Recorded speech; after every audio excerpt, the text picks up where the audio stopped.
Okay hello दोस्तों, मैं आपका दोस्त इकबाल और मैं इसमें पहुंच चुका हूँ गुरुकुल स्टूडियो में और आप देख सकते हैं ये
सभी मेहमानों का हम तहे दिल से स्वागत करते हैं, साथ ही साथ उनके संस्कृति को प्रणाम करते हैं।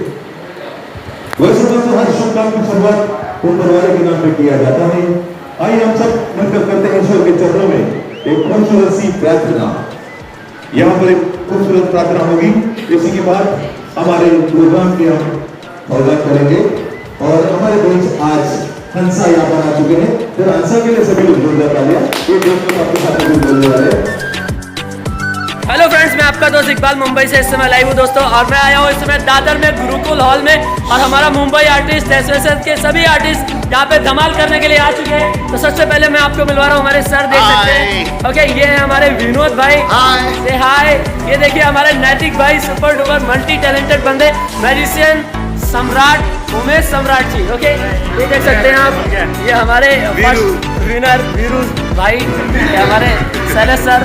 ये देख सकते हैं हमारे ये भी आर्टिस्ट है, काफ़ी अच्छे आर्टिस्ट हैं। तो आज जानेंगे हम लोग ये क्या क्या करते हैं। और ये देख सकते हैं हमारे बीच एक आ चुके हैं पपट शो, काफ़ी अच्छे पपट शो करते हैं। और ये हमारी चित्रा मैम, आप देख सकते हैं, इनको कौन नहीं जानता है। और ये देख सकते हैं magician Manisha ji.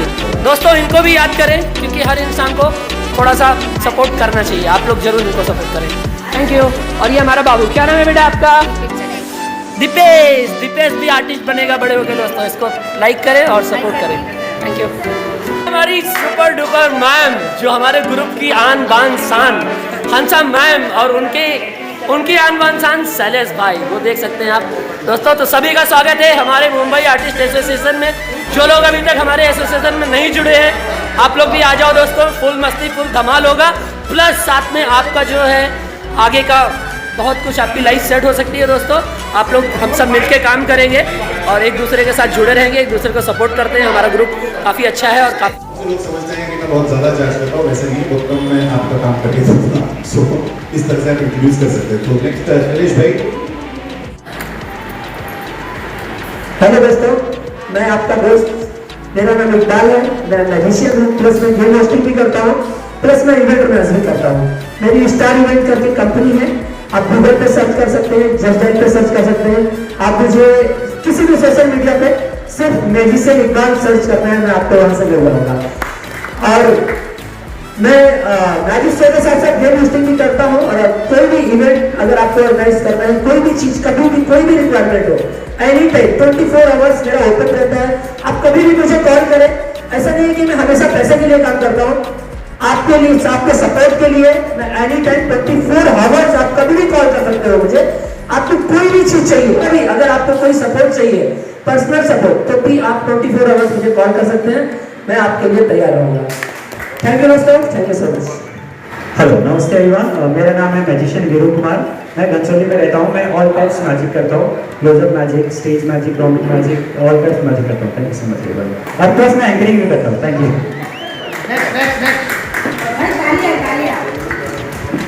Hello guys, मेरा नाम विनय नाटेकर है।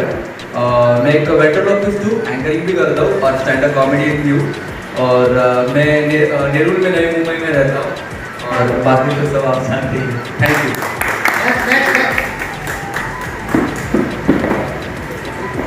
नमस्ते, मैं वेंचुरल आर्टिस्ट सुचित्रा, और सब जानते हैं पहले से, क्योंकि मेरे पापा खुद थे इस फील्ड में 40 साल से, तो पापा के साथ मैं करती आई हूँ और बस अब यही प्रोफेशन कंटिन्यू है।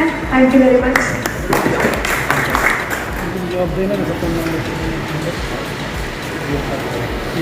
नमस्ते, मैं मैजिशियन मनीषा क्लोजअप मैजिक भी करती हूँ, स्टेज मैजिक भी करती हूँ, एंड कॉम्पेयरिंग भी करती हूँ और मैं कानून भी लेती हूँ। Thank you. आराम से। मेरा नाम अक्षय सोलंकी, मैं एक फाइन आर्टिस्ट हूँ जिसको आप फाइनली एम हूँ और मैं कैरिकेचर, टैटूज, फेस पेंटिंग करता हूँ। Thank you.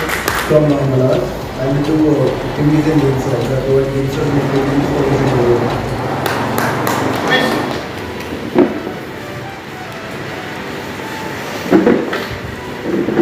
हेलो दोस्तों, मैं मैजिशियन उमेश सम्राट, क्लोजअप मैजिक, स्टेज मैजिक, काम बेहतर। Thank you.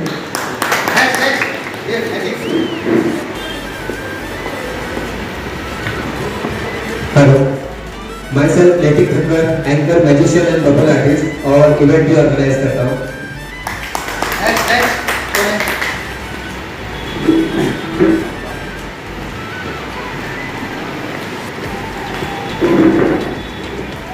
Hello everyone, myself Pooja Sanistara. I'm from Malad and I'm doing activities and game stories as my own.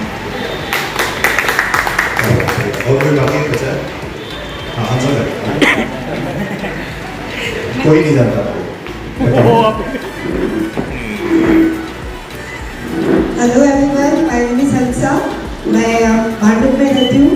मैं hosting करती हूँ, मैजिक शो करती हूँ, बबल शो करती हूँ और इवेंट ऑर्गेनाइज भी करती हूँ।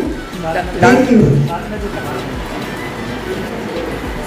हेलो, मैं विनोद शर्मन, शर्मन शो और मिमिक्री आर्टिस्ट हूँ। चूंकि मैं मिमिक्री करता हूँ इसलिए उसकी आवाज़ निकालता जो भी मैं करेगा नहीं करेगा ऐसे छोटे छोटे आवाज़ निकालता हूँ और थैंक यू। हेलो एवरीवन, मेरा नाम बंटी है। मैं स्पेशली इवेंट शो करता हूँ। मैं डीजे भी हूँ, मैं एंकरिंग भी करता हूँ। थैंक्स। गुड मॉर्निंग एवरीवन, मैं लक्की, एंकर लक्की और मैं वहाँ में अकाउंटेंट हूँ और बाकी तो एंकरिंग काफ़ी साल से कर रहा हूँ, 15 साल हो गया।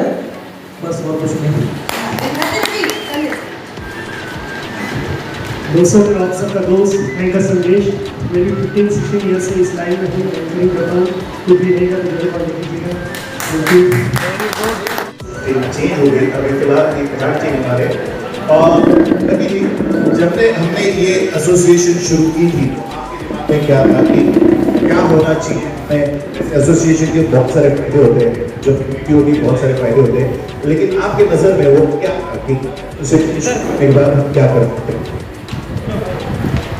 हाँ, सबसे पहले तो मैं कुछ चीज़ें क्लियर करता हूँ। बहुत लोगों को ऐसा लगता है कि एसोसिएशन मतलब यहाँ पे काम मिलता है, शो मिलता है।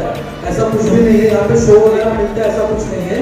और किसी को ऐसा लगता है कि मतलब एसोसिएशन मतलब हम लोग यहाँ पे आ रहे हैं तो आपको मतलब बहुत बड़ा बेनिफिट मिलने वाला है या ऐसा कुछ मतलब बहुत बड़ी बड़ी चीज़ें मिलने वाली है। ठीक है, ऐसा भी कुछ नहीं है। एसोसिएशन हम लोग क्यों बनाते हैं? एक ग्रुप होना चाहिए। एक रिक्शे वाले लोग का भी एसोसिएशन होता है, ठीक है, किसी कंपनी में जो वहाँ पे एसोसिएशन होता है, कैटरिंग वालों का है, मंडप वालों का है, बट अपने आर्टिस्ट वालों का एसोसिएशन भी नहीं है। तो हम लोगों ने ये सोच के बनाया कि अगर हमें कोई प्रॉब्लम होता है, मान लो किसी का एक्सीडेंट होता है तो कोई देखने भी जाता नहीं है। एक रिक्शे वाला अगर रिक्शा स्लाइड होकर गिर जाता है तो उसको 100 लोग देखने चले जाते हैं, बट अपना कोई देखने नहीं आता है, क्योंकि अपना आगे पीछे कुछ हो ही नहीं। 3 घंटा शो करो, घर पे जाओ। ठीक है, अगर अपना कोई मेंबर आर्टिस्ट अगर किसी का डेथ भी हो जाता है तो उसके घर पे कोई जाता नहीं है। ऑफिस में अगर किसी का डेथ हो तो पूरा ऑफिस खड़ा हो जाता है, उसको फंड मिलता है, ये मिलता है, वो मिलता है, पर आपने इसमें कुछ है ही नहीं। तो हम लोगों ने ये सोच के एक ग्रुप बनाया कि हमारा भी ऐसा कुछ होना चाहिए। अगर हमारा आर्टिस्ट किसी क्रिटिकल कंडीशन में है, हॉस्पिटल में एडमिट है, आगे पीछे कोई नहीं है, तो वहाँ पे हम खड़े रहेंगे। 50-100 मेंबर जो हम लोग खड़े रहेंगे, हम लोग कंट्रोल करेंगे, उसको मतलब फाइनेंशियली भी हेल्प होगा। तो ये सोच के हम लोगों ने बनाया। अगर कोई मेंबर किसी का डेथ हो जाता है, ठीक है, तो कोई आता नहीं है। तो हम लोगों ने सोचा कि अगर हम लोग का एसोसिएशन रहेगा तो हम लोग एक फंड भी रेज कर सकते हैं और हमारे पास जो फंड है हम लोग उसमें से भी निकाल के उसकी फैमिली को दे सकते हैं, ताकि उसकी जो पीछे का जो वाइफ है, बच्चे हैं, उनको काम आए। तो एसोसिएशन से ये काम करने के लिए हमने ये एसोसिएशन बनाया है। इन शॉर्ट एक सेकंड फैमिली के तौर पे बनाया है। साल में एक बार मिलेंगे, एक दूसरे का हेल्प करेंगे, इसीलिए एसोसिएशन बना है। ठीक है, तो यहाँ पे हम लोग मतलब रेट का बनाने के लिए नहीं है, मार्केट में रेट ऊपर नीचे हो रहा है, आप लोग कुछ करो, हम लोग उसके लिए नहीं है। और आपको यहाँ से बहुत सारा काम मिलेगा, इसके लिए भी एसोसिएशन नहीं है। इन शॉर्ट हम लोगों ने एक फैमिली बनाया है, सेकंड फैमिली बोल सकते हो, सेकंड फैमिली बनाया है जो एक दूसरे की हेल्प करे। क्रिटिकल कंडीशन में डेथ होता है तो उसकी फैमिली को थोड़ा सा हम लोग कुछ कॉन्ट्रोल करें, इस पर्पज से ही हम लोगों ने ये बनाया है, और कोई इसका मकसद नहीं है। इन शॉर्ट सेकंड फैमिली, और कुछ नहीं। आप अगर एसोसिएशन से जुड़ेंगे तो आपको शो मिलेगा। लेकिन दूसरी बात इन्होंने ये कही है कि हम यहाँ पे फैमिली बनी है यहाँ पे, और अगर हो सके तो जितना हम फैमिली में काम दे सके उतना अच्छा है। तो ये भी एक स्ट्रेंथ होगी एसोसिएशन की कि ये एक्सपेक्ट मत कीजिए कि यहाँ पे आने के बाद काम मिलेगा, बट ये जरूर देखिएगा कि हम हमारे फैमिली मेंबर्स को, जो भी लोग यहाँ पे मिलते हैं, उनको काम मिले।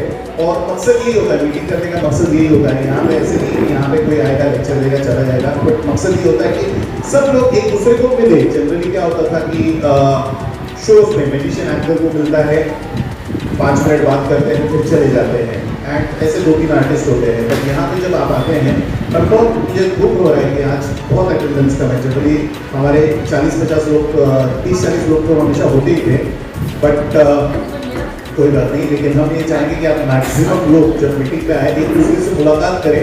मुलाकात करने के बाद हम एक दूसरे के बारे में और जानते हैं और अच्छे दोस्त बनते हैं, और वहीं से हमारा काम बढ़ता है। आप अगर देखे होंगे कि अगर एंकर और मैजिशियन अगर कोई साथ में है, तो आपने देखा होगा कि जो साथ में होता है ना, वही आगे काम बढ़ाता है। बताइए ना, हाँ ये बंदा लोग मैं पहचानता हूँ, चलो इसको और आगे काम देते हैं। वैसे ही अगर आप जितने ही मीटिंग में आप पार्टिसिपेट करेंगे, जितना एक दूसरे से मिलेंगे, उतना ही आपका काम बढ़ेगा, ताकि आपको ज़्यादा लोग जानना शुरू करेंगे। सो बहुत अच्छी बात कही है लकी भाई ने। तो मैं रिक्वेस्ट करता हूँ हमजा भाई को, उसको दो बोलना है, किसको बोलना है। सो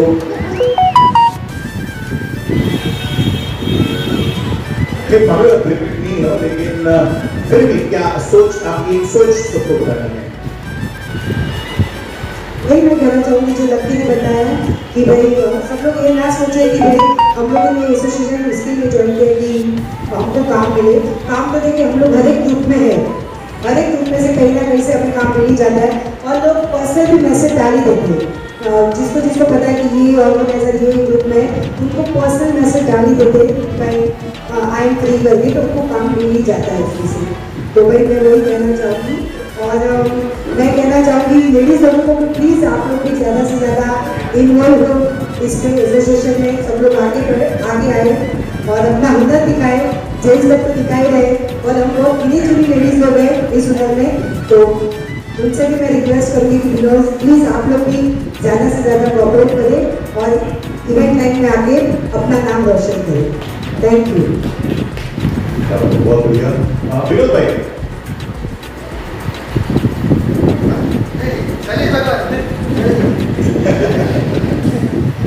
सबको आदत है सिर्फ स्टेज पे बात करने की, बहुत बढ़िया।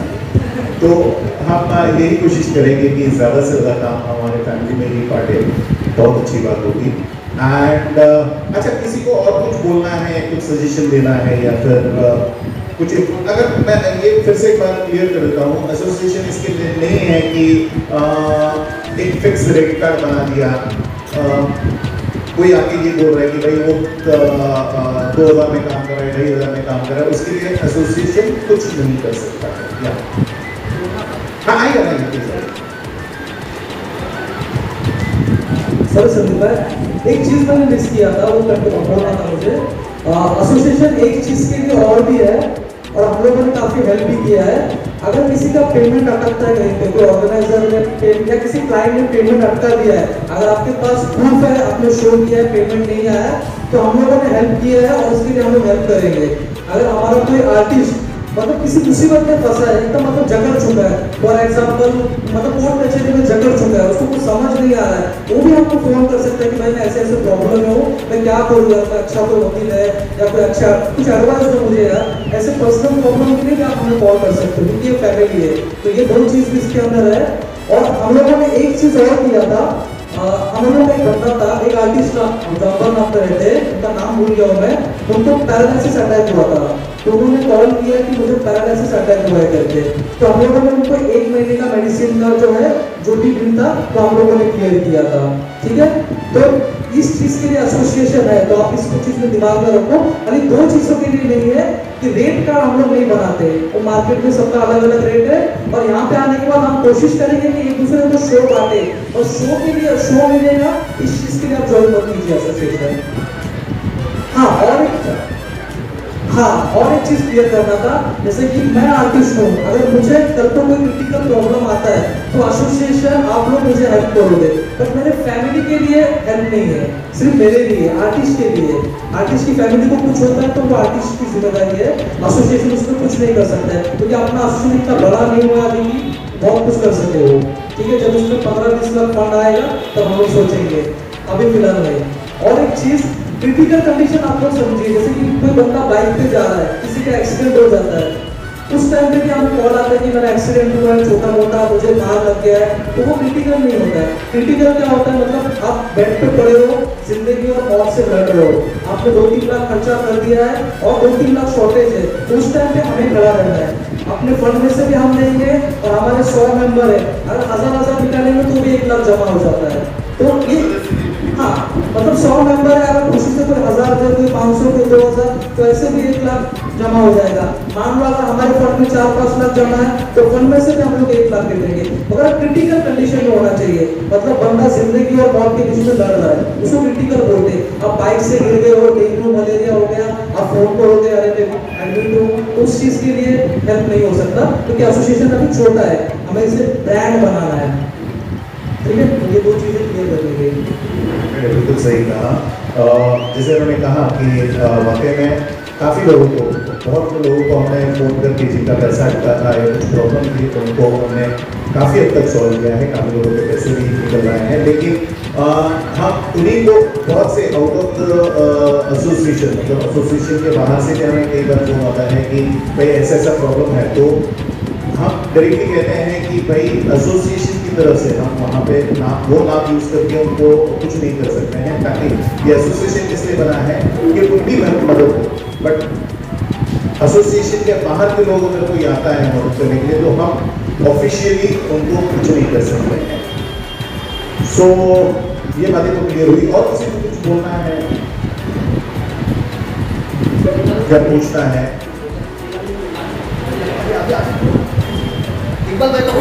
हाँ,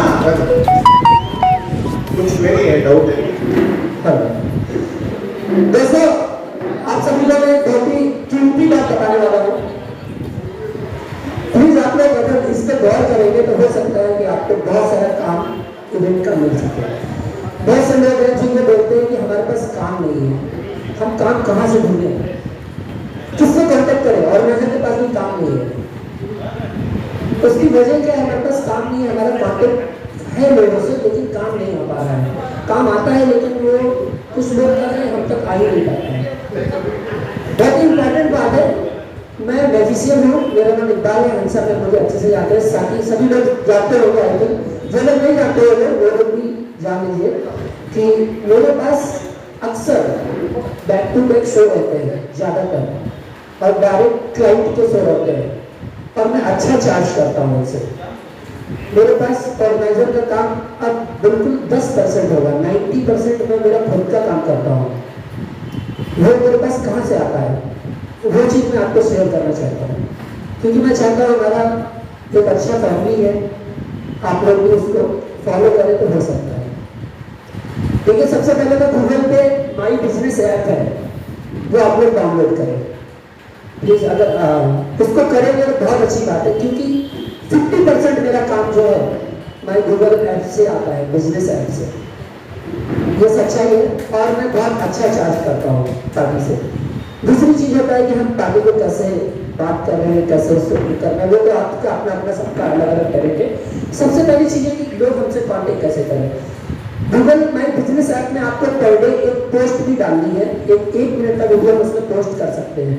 तो हर दूसरे तीसरे दिन आप कोई भी अपना छोटा सा ऐप का वीडियो उस पर अपलोड करते हैं, कंटिन्यू आपका नाम पर डे उसमें डालते रहे। जैसे मैं डालता हूँ magician Iqbal, magician Iqbal, magician Iqbal. हर जगह हर ग्रुप में आप पर डे अपने काम का स्टेटस रखें 1 मिनट का। उससे क्या होता है, देखिए बहुत बड़ी चीज बता रहा हूँ। बहुत से लोग मुझे पीछे पीछे बोलते हैं ये क्या पागलपन है, डेली स्टेटस, डेली स्टेटस, मैंने यहाँ शुरू किया, मैंने वहाँ शुरू किया, पागलपन है। ठीक है, आप बोलते रहो, मुझे कोई फर्क नहीं पड़ेगा क्योंकि मुझे पहले काम आ रहा है। आप यकीन मानोगे मेरे कॉन्टेक्ट लिस्ट में कम से कम 5000 कॉन्टेक्ट है। उसमें से 3 साल बाद जिनका नंबर मैंने आज सेव किया है, 3 साल के बाद उनका कॉल मुझे सामने से आता है और वो लोग मुझे अपने शो पर बुलाते हैं कि सर आप आइए हमारे यहाँ शो करके जाइए। उसका रीजन ये है कि मैं स्टेटस पर डे लगाता हूँ अपने काम का। लोग देखते हैं, लोगों के दिमाग में कैच रहे। अभी अचानक से आपको भी इंक्वायरी आए कि मैजिशियन चाहिए या टैटू आर्टिस्ट चाहिए, आज सबसे पहले सोचोगे मैं किस ट्रस्टी बंदे को कॉल करूँ, किसको कॉल करूँ, कौन ऐसा है। हमारा दिमाग उस समय काम नहीं करता है कि हम किसको बुलाए, कौन नजदीक है। उस समय अगर आपके पास इंक्वायरी है मैजिशियन इकबाल, आप पर डे स्टेटस खोल रहे हो तो मैं वहाँ पे दिख रहा हूँ, हेलो दोस्तों मैं आपका दोस्त इकबाल और मैंने आपके शो किया है, मैं मैजिशियन इकबाल। तो मेरा फीडबैक बहुत बड़ी चीज़ है। अब पार्टी से अपना फीडबैक लें और उसको जरूर लगाएं। जब लोग आपकी तारीफ करेंगे ना उसकी बात अलग होती है। आप स्टेटस देखोगे कि अरे इकबाल का फीडबैक ऐसा आता है या क्या करता है, तब फीडबैक आ रहा है तो उसका मतलब है अच्छा काम कर रहा होगा। आप तुरंत बोलोगे इकबाल को कॉल कर रहा हूँ, इकबाल अच्छा मैजिशियन है, हेलो इकबाल आप आ जाओ, आपका शो कितना पैसा लोगे, क्या है वो आगे क्या है। तो इन सब चीज़ों पे थोड़ा सा जरूर फोकस करें दोस्तों, बस यही मेरा एक सजेशन था। छोटी चीज़ है लेकिन बहुत बड़ी चीज़ है दोस्तों। अपना स्टेटस पर डे लगाएं, Google my business app download कर लें, उसमें अपनी पूरी डिटेल्स डाल दें और अपने कुछ फोटोज वीडियोज अपलोड कर दें। और जितने आपके फ्रेंड्स हैं, जो आपका सर्कल है, अगर आप हंसन मैम ने आपको बुलाया, आप उनके काम पे गए, उनका काम आपने किया, आपका पार्टी हिट हो गया, हंसा मैम को आप बोलो हंसा मैम आप मुझे वहाँ पे एक रिव्यू दे दीजिए।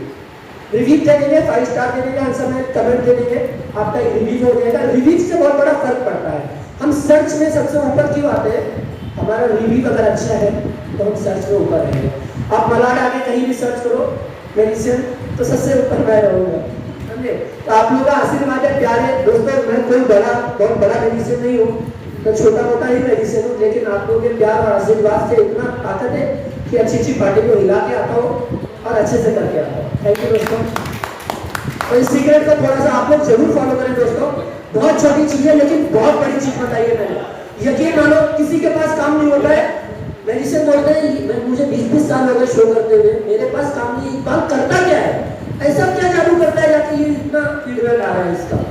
तो दोस्तों कुछ नहीं करता हूँ मैं लोगों को एंटरटेन करता हूँ, उनके साथ छोटे मोटे मैजिक करता हूँ और फोकस करता हूँ कि पार्टी को खुश करके आते हैं हर कीमत पर और लोगों का एंटरटेनमेंट करें। थैंक यू दोस्तों, थैंक यू। तो आप में से अगर कोई गाना चाहता है तो प्लीज़ आपने कुछ शेयर करें हमारे साथ भी।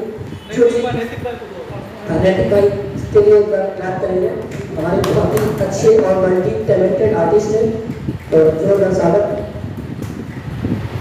यहाँ पे बहुत सारे म्यूजिशियन है, बहुत सारे एंकर है, बहुत सारे बबल आर्टिस्ट हैं और बहुत सारे अलग अलग आर्टिस्ट हैं जो जिसके पास सबके पास इतनी अच्छी कला है। अभी यहाँ पे काफी लोग ये होते हैं भाई मेरे पास काम क्यों नहीं है, जैसे संदीप सर ने कहा, लकी भाई ने कहा कि हम रेट की रोक नहीं सकते। तो मैं सिर्फ आर्टिस्ट लोगों से यही कहना चाहूँगा यार अपनी जो क्वालिटी है उसको बढ़ाओ और उतना ही प्रमोशन करो। कुछ अगर तुम्हारे पास नया एक्ट आता है तो वो यूट्यूब सोशल मीडिया से उसको इतना फैलाओ कि लोगों को कुछ चीज़ यूनिक दिखे। अगर यूनिक चीज़ आपके पास है तो डेफिनेटली आपके पास काम होगा। और मैं तो सिर्फ यही कहना चाहूँगा, मैं ऑर्गेनाइजर भी हूँ, आर्टिस्ट भी हूँ, बट एज ए आर्टिस्ट इतना ही कहूँगा कि ऑर्गेनाइजर के भरोसे मत रहो, क्योंकि ऑर्गेनाइजर क्या करते हैं भाई सस्ता मिल रहा है तो सस्ते के पीछे भागते हैं। लेकिन यहाँ पे काफी ऑर्गेनाइजर सस्ता है भाई, ये मेरे लिए 1500 में करता है, ये 1800 में करता है, ये 2000 में करता है। तो ऐसे मार्केट में ऐसे अच्छे आर्टिस्ट भी जो वही चीज का 3,500 से 4,000 भी चार्ज करते हैं और 10,000 भी चार्ज करते हैं। जैसे हमारे अतुल सर, अतुल मैजिशियन, जिनका चार्जेस आपको पता है क्या चार्जेस चल रहा है उनका। जैसे ये मैम का भी चार्जेस मुझे मालूम है ज्यादा ही है, बट उनका काम वैसा है। वो लोग ऐसे नहीं करते मुझे काम चाहिए तो मैं 1500 में कर दूं। घर पे बैठना है ठीक है, पर समझते हैं कि नहीं घर पे बैठना है क्योंकि अपने को अपना स्टैंडर्ड मेंटेन करना है, क्वालिटी मेंटेन करना है। तो मैं खाली यही कहना चाहूंगा कि अपनी क्वालिटी को इतना इंप्रूव करो कि आर्टिस्ट भले किसका भी वीडियो दिखा, लेकिन क्लाइंट बोलना चाहिए भाई मेरे को यही मैजिशियन चाहिए, उसका मैं 3,000 देने को तैयार हूँ, 5,000 देने को तैयार हूँ। ये काबिलियत अपने में होनी चाहिए और ये हम करना चाहेंगे और करके दिखाना है ये चीज। क्योंकि बहुत सारे आर्टिस्ट अपने पर आपको मालूम है हंसा मैडम तो मल्टी टैलेंटेड है, इकबाल भाई है, उमेश भाई है, काफी लोग हैं, गुरु भाई है, तो यहाँ पे बेटर रोल्स भी काफी है यहाँ पे। तो एक ही चीज है, अपनी क्वालिटी इंप्रूव करो, उतना ही प्रमोट करो सोशल मीडिया पे, पब्लिक तक तुम्हारा वीडियो पहुंचना चाहिए, ऑर्गेनाइजर तक नहीं, क्योंकि ऑर्गेनाइजर अपने जेब में जितना जाएगा ऑर्गेनाइजर वो चाहेगा, लेकिन क्लाइंट का सोचेगा मुझे ये आर्टिस्ट ही चाहिए। तो अपनी क्वालिटी इंप्रूव करो और अपना काम हद से उतना पेमेंट।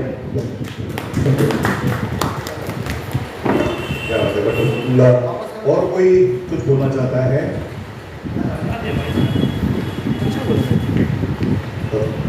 चलिए, वैसे मैं यहाँ पे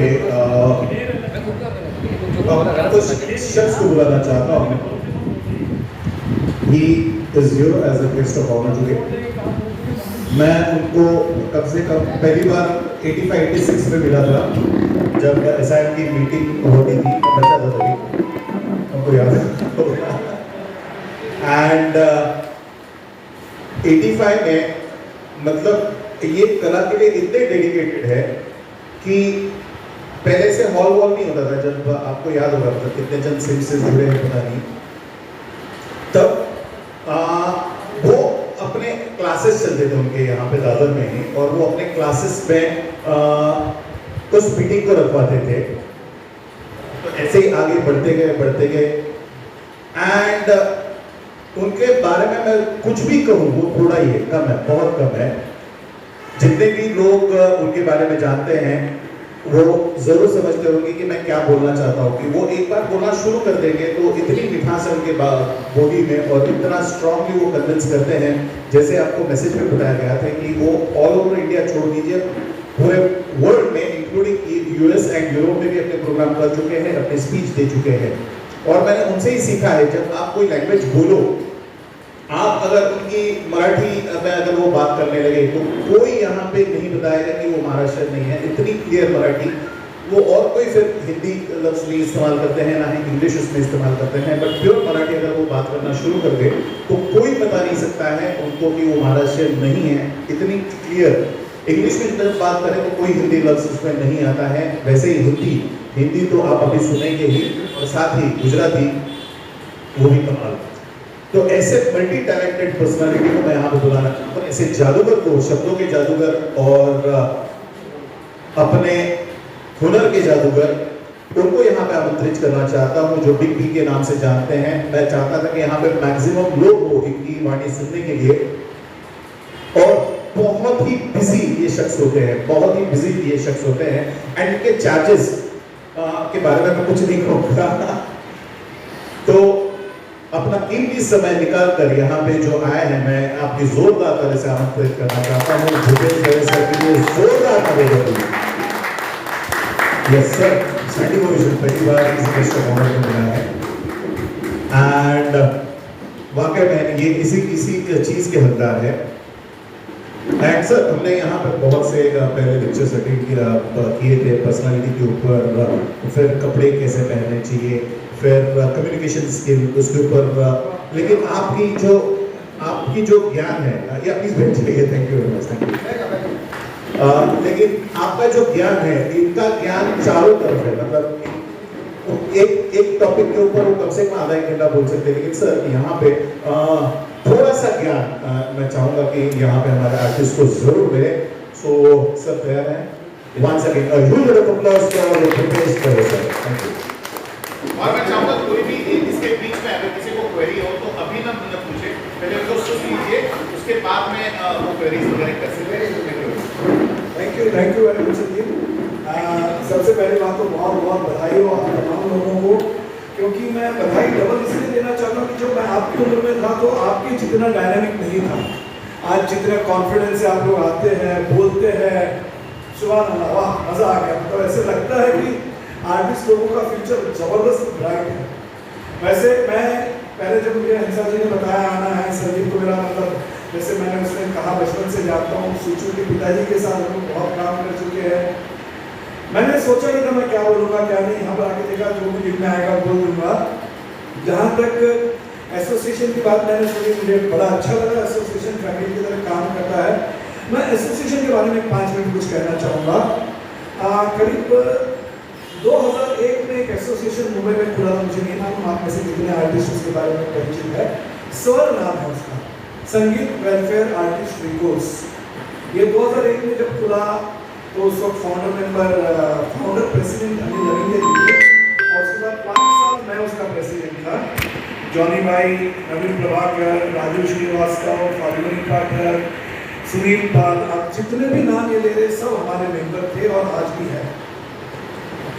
मेंबर फैमिली की तरह होना चाहिए, लेकिन मैं इतना कहूँगा कि यहाँ पर बैठा हुआ हर बंदा जो है ना, मतलब इतना सक्षम है। आर्टिस्ट का मतलब होता है तो लोगों को खुशियाँ ही नहीं बांटता है।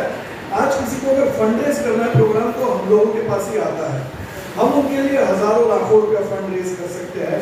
तो आप हमारे एसोसिएशन के लिए क्यों नहीं कर सकते?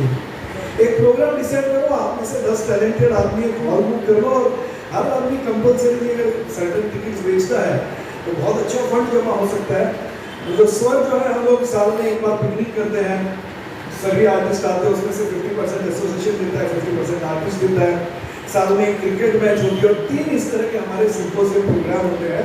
खैर उसकी ज़्यादा जानकारी चलो मैं आप लोगों को दे दूँगा।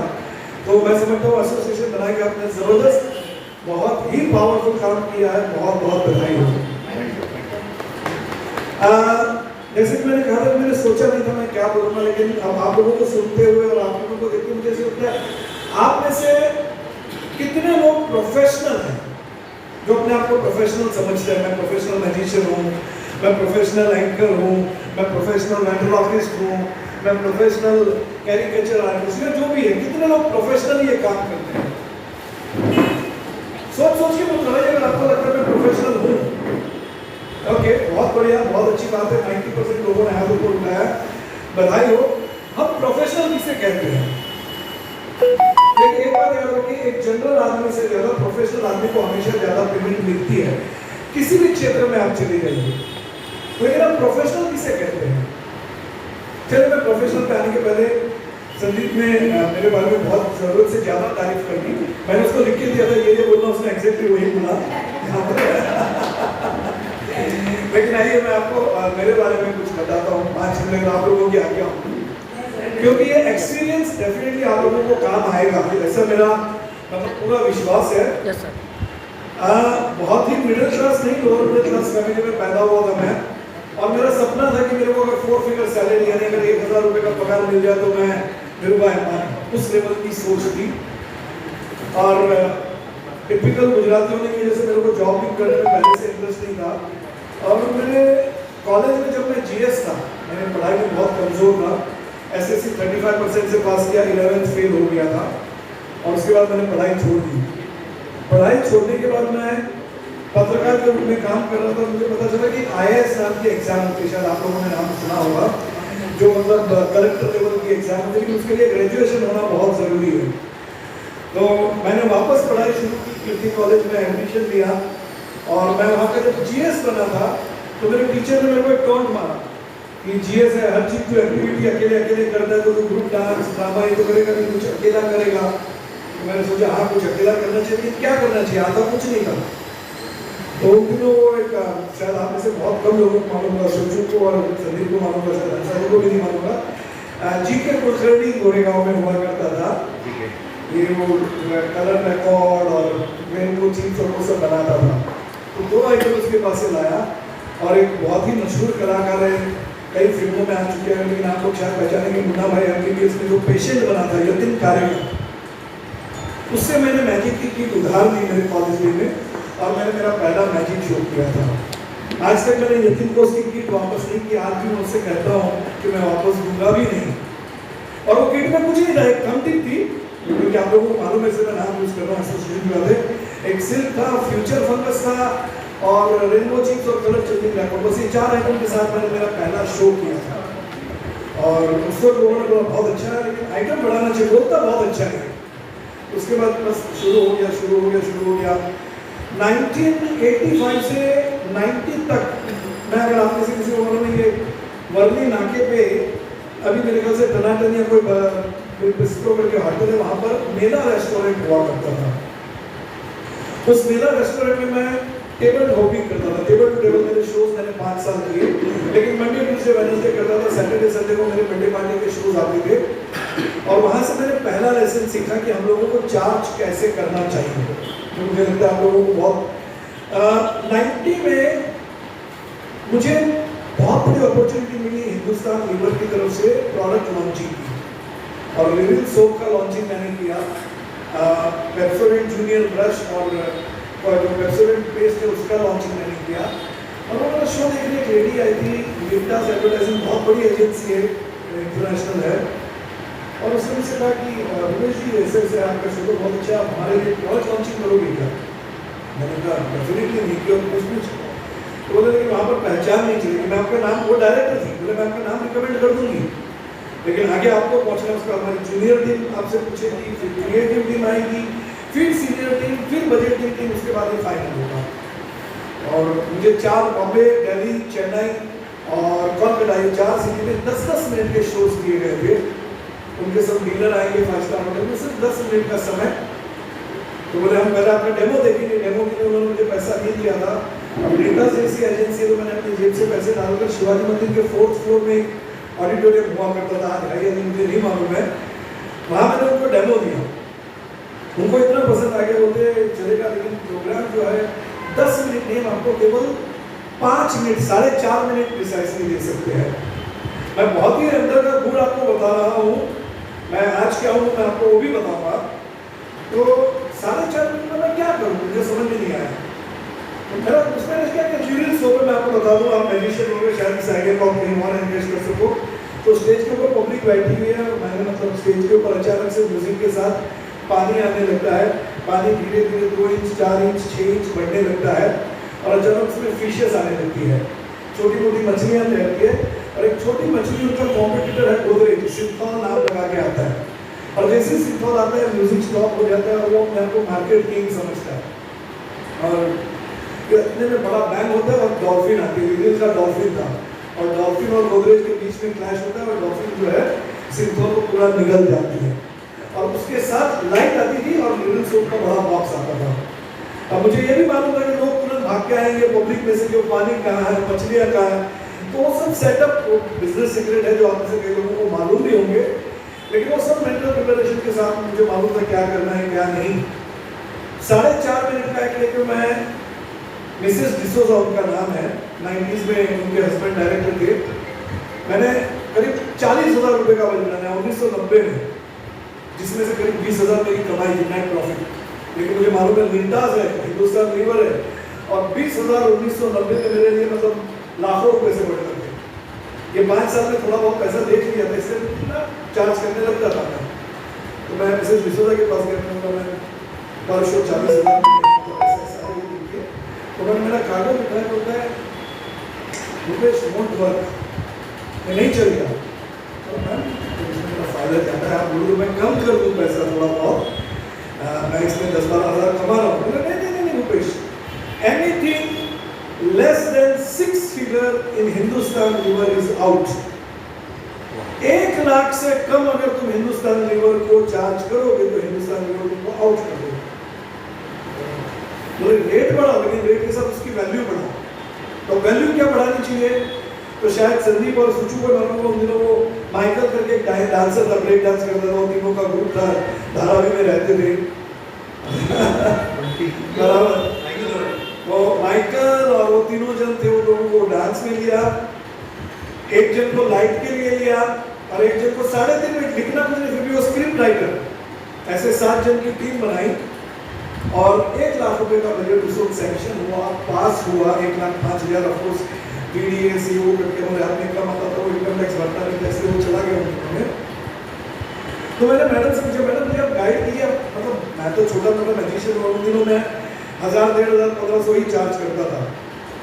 तो चार्ज कैसे किया, बोले रुपेश एक बात याद रखना, जब भी कोई तुम्हें शो के लिए बुक करता है तुरंत मत पढ़ो, मतलब यू नो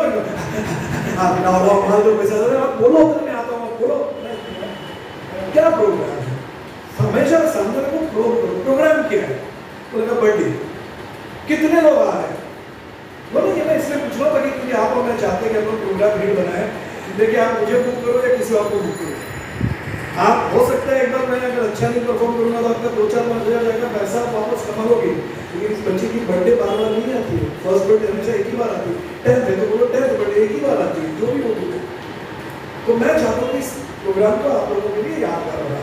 पूछ रहा हूँ। और वो खुशी खुशी इंफॉर्मेशन देगा। कितने लोग आएंगे? बोलेगा 150-200। प्रोग्राम में क्या है, स्नैक्स है या खाना है?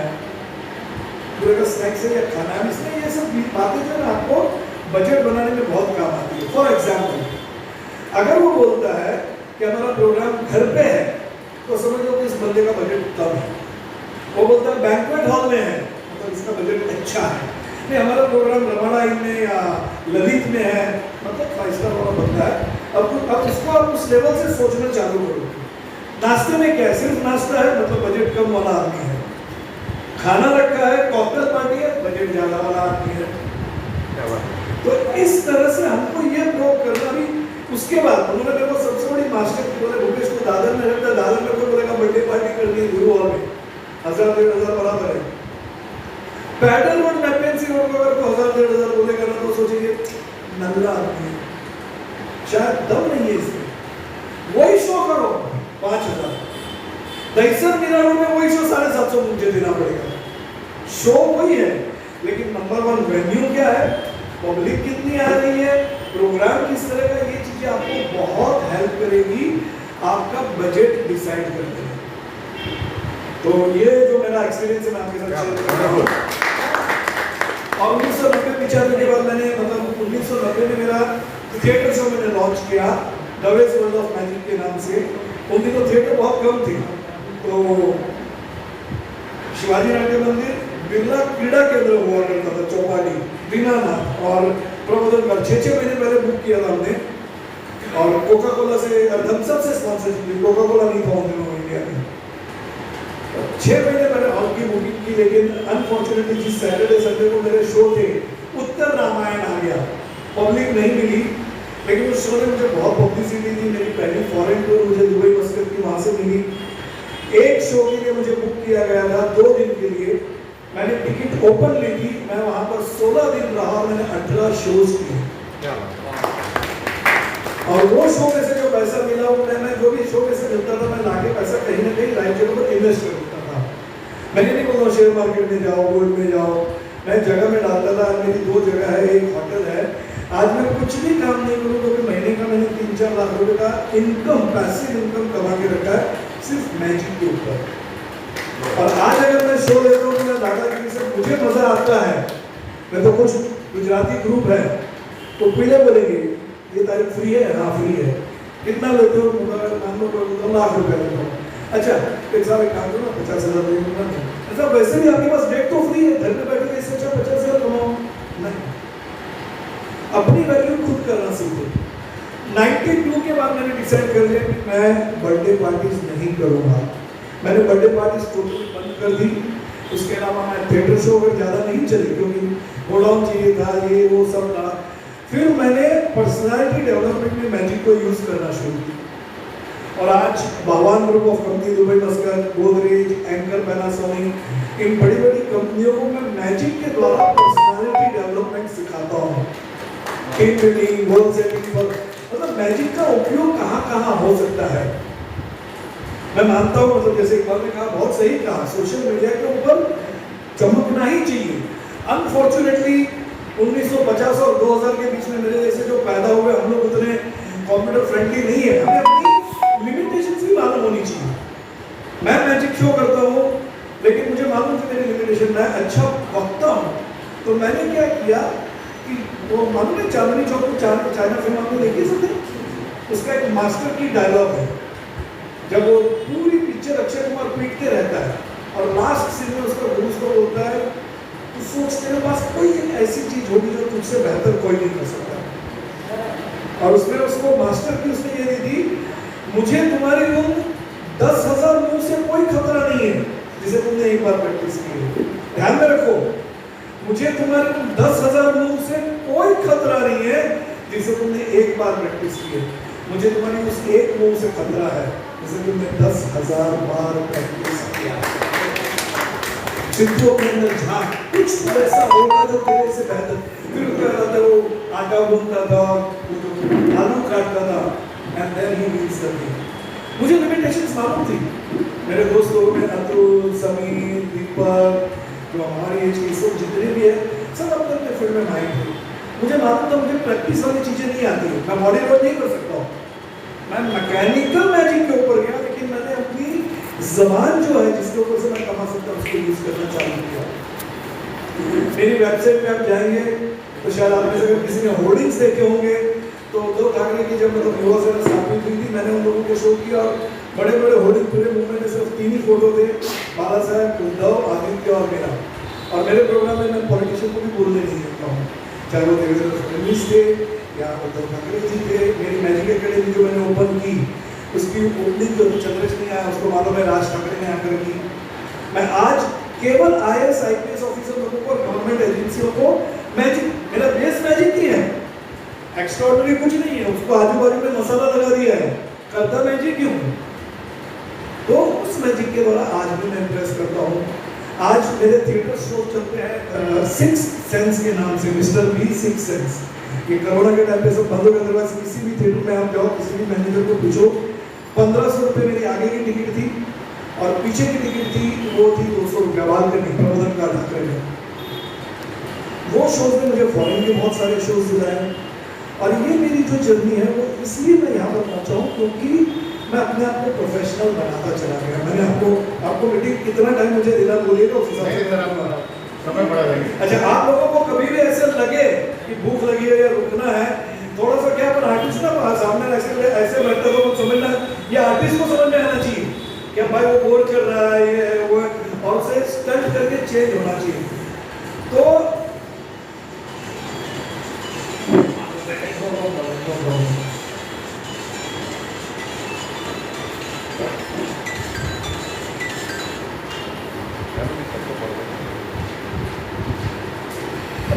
मुझे प्रोफेशनल बनाने में बहुत बड़ा हाथ है। शायद आपने जानू वाला जॉन प्रकाश राव का नाम सुना है? जानू वाला जॉन प्रकाश राव बहुत ही अच्छा परफॉर्मर है और मैं उनसे काफ़ी कुछ सीखा हूँ। 1978-80 में शायद मुंबई के बहुत ही छोटे एरिया में पैदा हुए, मतलब ये इतना छोटा उनका घर होगा, इतना बॉडी है। 6 जन रहते थे, माँ बाप, 2 बहनें और 2 भाई। और बचपन से उनको गाने का बड़ा शौक था, जानने वाला जॉन प्रकाश राव को। और वो मेरे बड़े भाई है, मेरे दोस्त है, मेरे मेंटोर है, मैं अपने आप को सौभाग्यशाली समझता हूँ। तो बचपन से उनको गाने का बड़ा शौक था। हमेशा मैं ऐसा कुछ करूँगा ना, बॉलीवुड मुझे याद करेगा। टीवी कुछ नहीं था उन दिनों, लेकिन पूरा इंडिया मुझे मेरे नाम से पहचानेगा। वक्त के साथ साथ ये आदमी बड़ा होने लगा, फिर उसको एक्टिंग का भूत चढ़ा, गाने का भूत चढ़ा, बोलता मैं हीरो बनूंगा। सबने बोले साला तेरा कोई कपूर खानदान में पहचान वाला नहीं है, ना कोई तेरा खान पहचान वाला है, ना ठाकरे फैमिली तेरी पहचान वाली है, और ना तेरे अंदर कुछ हीरो का मटेरियल है। हीरो बनेगा कैसे? प्रोफेशनली ऐसा कुछ करके बताऊंगा मैं। 1980s के आसपास 56 में पैदा हुआ था, 78 में अपना साइंस सर्कल के पास कमला विहार होटल है, वहाँ पर उसका एक दोस्त है अमानुल्लाह, उसके साथ वो बैठा था और बोलता अमानुल्लाह एक दिन ऐसा आएगा कि पूरा इंडिया मुझे अपने नाम से पहचानेगा। मतलब उनके इस स्टोरी ने मेरी जिंदगी बदल दी, शायद ये स्टोरी आपकी जिंदगी बदल दी। तो अमानुल्लाह जानने वाला ज़्यादा हो गया, तो ड्रिंक ले रहे थे, पार्टी कर रहे थे। मैंने उनसे पूछा सर, जब मैं लोगों के साथ अपनी बात को, मैं मोटिवेशनल स्पीकर हूँ तो मैं बहुत सारी कंपनीज में भी स्टोरीज बोलता हूँ, तो सर मैं आपका नाम नहीं लूँगा। तो नहीं लेना, उन दिनों पीता था, आज नहीं पीता। ठीक है, तो अमानुल्लाह ने बोला ज़्यादा हो गया चल। तो ये बंदा उनके घर पे गया, रात भर बेड पे तड़पता रहा। 5 बजे अमानुल्लाह के घर, अमानुल्लाह दरवाजा खोल, बास आ रहा है क्या? बोले नहीं। अमानुल्लाह बड़ी जिम्मेदारी से बोल रहा हूँ, एक वक्त ऐसा आएगा कि पूरा इंडिया मुझे मेरे नाम से पहचानेगा। और आप जानते हो उस व्यक्ति का नाम क्या है? Johnny Lever. मैं जब वन मैन शो मैंने बनाया, मैं जब छोटा था उनके वन मैन शो देखता था, मतलब पूरा स्टेज कैसे वो कवर करते थे, ऑडियंस से कैसे बोलना चाहिए, इन्वॉल्वमेंट कैसी होनी चाहिए, बातें करते वक्त हर आदमी को ऐसा लगे मुझसे बातें कर रहा है। जब मैंने सिक्स सेंस डिजाइन किया तब भी मैंने उनसे काफ़ी डिस्कस किया और मैं डेफिनेटली मैं बहुत लकी हूँ कि उनका गाइडेंस आज भी हम लोगों को मिल रहा है, मुझे मिल रहा है पर्सनली। जिमी उनका छोटा भाई मेरा बहुत करीबी दोस्त है। तो मैंने उनसे पूछा कि सर ऐसी कौन सी चीज थी जो आपको इतने ऊपर आई? कॉन्फिडेंस। कॉन्फिडेंस, मेरे को बचपन से कॉन्फिडेंस है कि मैं कुछ करके बताऊंगा। अब मैं स्पीकर हूँ, मैं ट्रेनर हूँ, तो मैं इस बात को चुपचाप नहीं सहन कर पाया। और सर कॉन्फिडेंस तो सबको होता है, यहाँ बैठा हुआ संदीप को भी लगता है वो डेविड कॉपरफील्ड है, इकबाल को भी लगता है डेविड कॉपरफील्ड, मुझे भी लगता है मैं डेविड कॉपरफील्ड हूँ। तो ऐसा आपने क्या था, कॉन्फिडेंस आने का रीजन क्या? मैंने मार्केट स्टडी किया था। उन दिनों मेरे जितने भी कॉमेडियंस थे, दिनेश हिंगू, जॉनी विस्की, ये लोग ना अशोक कुमार की आवाज निकालते थे, रुक जाते थे, वो प्रकाश की आवाज निकालते थे, रुक जाते थे। मेरी स्पेशलिटी में नॉन स्टॉप अनेक आवाज निकाल सकता हूँ, और ये मेरे कॉन्फिडेंस का कारण था। वही चांदनी चौक में चाहेगा, तुम्हारे अंदर ऐसा क्या है कि तुमसे बेहतर कोई नहीं कर सकता। यहाँ पर जितने लोग बैठे हुए हो, 50 चीजें करो, 50 चीजों से पैसा मिल रहा है, बहुत अच्छी बात है, लेकिन अपनी स्पेशलिटी पहले ढूंढो। मुझे मालूम है एक वक्त था जब मैं 10th में था, मेरे प्रिंसिपल ने मुझे स्टेज पर से उठा दिया, you are not fit for the stage. और आज मुझे अब दुनिया के किसी भी देश में 5 आदमी से लेकर 5000 तक टॉपिक आप दे दो ऑन द स्पॉट, मैं हैंडल कर सकता हूँ। मैं लोगों को तब तक पकड़ के रख सकता हूँ जब तक मैं चाहूँ। तो ये मेरी स्ट्रेंथ है, मेरी मैजिक मैंने ये नहीं देखा। और पूरा कोई मैजिशियन लगा हुआ है, कॉइन रोल कर रहा है, कम से कम 20 दिन प्रैक्टिस करता है, और आके इंप्रेस किसको करता है? मैजिशियन को। अरे मैजिशियन तुमको धंधा नहीं देने वाला है, तुम मैकेनिकल चीज में पब्लिक को इंप्रेस कर, यार जो तेरे को धंधा दे रहा है।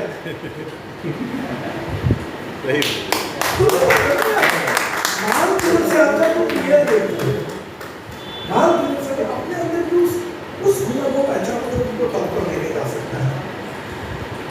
तो कॉन्फिडेंस आदमी को प्रोफेशनल बनाता है। मैंने आपको पहला सवाल पूछा, आप में से कितने प्रोफेशनल हो? आप में से 90% लोगों ने हाथ ऊपर उठा दिया। अब मैं आपको बता रहा हूँ, प्रोफेशनल हम समाज में जीते, सोसाइटी में। आप प्रोफेशनल किसे कहते हो सोसाइटी में? प्रोफेशनल जो अच्छे से रहते हैं, सबसे अच्छे ढंग से बात करते हैं सोसाइटी में। नहीं, अगर काम धंधा, अभी कोई मजदूर है, कोई दुकान वाला है, कोई हमारे अगर सोसाइटी में ढूंढना है तो प्रोफेशनल कौन है? नहीं, आप मेरे को धंधा बोलो ना। जो पर्टिकुलर एक चीज में माहिर हो, वो बहुत अच्छे से कारपेंटर को प्रोफेशनल बोल सकते हैं क्या? नहीं बोल सकते। और कोई सीए को प्रोफेशनल बोल सकते हैं? बिल्कुल बोल सकते हैं। Chartered accountant is a professional, उसका प्रोफेशन है। एक होता है एम्प्लॉयमेंट, नौकरी पेशा, एक होता है बिजनेस वाला जो धंधा करता है, एक होता है प्रोफेशनल जिसका प्रोफेशन है, जो सालों से प्रोफेशनल अपने आप को प्रोफेशनल बोलता है। कारपेंटर थप्पा लगाता है, मैजिशियन भी थप्पा लगाता है या नहीं, बाद में 2 मिनट बाद आप ही डिसाइड करना हो। लेकिन प्रोफेशनल कौन है? चार्टर्ड अकाउंटेंट, वकील, डॉक्टर। तो डॉक्टर, एडवोकेट, चार्टर्ड अकाउंटेंट, इनको प्रोफेशनल बोलते हैं। और वो डेफिनेटली आप देखते हैं कि खड़ा होता है तो 10-20-50 हज़ार फीस मांग लेता है। डॉक्टर 50 वाला भी होता है, 5 लाख वाला भी होता है। लेकिन उसने बोला 600 रुपया दे, तो आप कुछ पूछते नहीं हो 600 रुपया क्यों? वो बोलता है 6 लाख दे, तो आप पूछते नहीं 6 लाख क्यों? वकील आपको बोलता है आपका ये केस है, 2000 दूंगा, या तो दे या तो जा।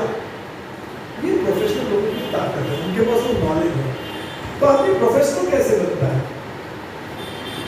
अब देखो, हाँ, प्रोफेशनल बनने का प्रोसेस, जो अपने काम में एकदम माहिर होगा, हाँ, वो प्रोफेशनल कहलाने लायक है। वो हर तरह से होना एक अलग हर है, तरह से हैंडल कर सके। नहीं बात अच्छा कोशिश है, लेकिन माहिर होना एक अलग बात है, प्रोफेशनल होना। कोई डॉक्टर लोग है सर अंगूठा छाप होते हैं, लेकिन वो प्रोफेशनल है, फिर भी फीस लेते हैं कि वकील अगर थोड़ा दरवाजे के बाहर कोर्ट के बाहर खड़ा हो जाता है, वो माहिर नहीं है, वो पान थूकने वाला है, लेकिन वो प्रोफेशनल है, तो उसको माल तुम्हारे मेरे से ज्यादा मिलता है।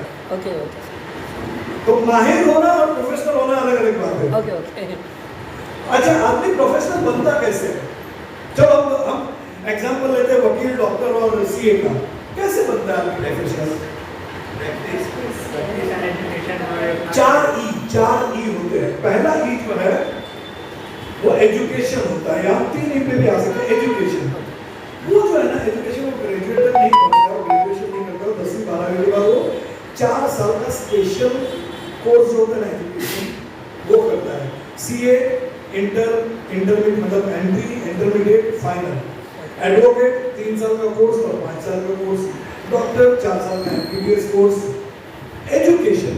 अब पहला साल अगर वो पास होता है तो क्या करता है? आगे का एजुकेशन, और फेल होता है तो एजुकेशन, और एजुकेशन छोड़ता नहीं। एजुकेशन एजुकेशन एजुकेशन 4 साल होने के बाद वो क्या करता है? क्या वो डॉक्टर और MBBS करता है तो डायरेक्ट हाथ में ऑपरेशन करता है क्या? वो क्या करता है? इंटर्न बनता है। इंटर्न बना तो 6 महीना एग्जाम किसी सीनियर डॉक्टर के पास या किसी हॉस्पिटल में वो देखता है कैंची पकड़ के कैसा खड़ा रहना, वो काटता कैसा है, और उसके बाद जो है ना वो एक्सपर्टीज बनने के बाद वो 6 महीना, साल, 2 साल, 4 साल के बाद एक्सपर्टीज बन जाता है, तब वो पहुंचता है प्रोफेशनल लेवल पर। पढ़ाई 4 साल में पास हुआ तो भी पढ़ाई, फेल हुआ तो भी पढ़ाई, उसके बाद इंटर्न, उसके बाद प्रोफेशनल। हमारे आर्टिस्ट लोग कैसे हैं, जादूगर कैसे बनते हैं? अपने सीनियर को शो करते देगा, ये तो सारा डेवलपमेंट करता है। अरे ये फ्यूचर में से किधर मिलेगा? ताने शॉप में मिलेगा, चंद्रेश के पास मिलेगा, जाता है माल उठा के लाता है, और वो क्या बोलता है? मैं प्रोफेशनल मैजिशियन हूं। बोलता क्या है? मैं प्रोफेशनल मैजिशियन हूं। अच्छा, अब वो क्या करता है? दिमाग नहीं लगाता। जो डीलर है ना, डीलर परफॉर्मर नहीं है। डीलर जो है वो डीलर है, उसको माल बेचता है। तो डीलर क्या करता है कि वो माल कैसे बेचता है? वो लाता है,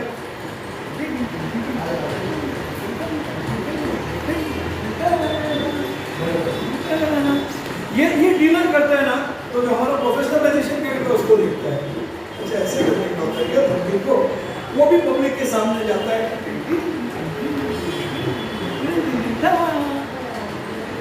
मतलब उसको देखकर उसका असिस्टेंट उसको कॉपी करता है। सोचो, मतलब एक तो डीलर परफॉर्मर है ही नहीं, प्रोफेशनल तो बहुत दूर की बात है। डीलर को देखता है, डीलर बेचारा माल बेचने के लिए कैसा कैसे धातु माथु बेचता है, वो उसको कॉपी करता है, ये उसको कॉपी करता है, फिर बाहर आके क्या बोलता है?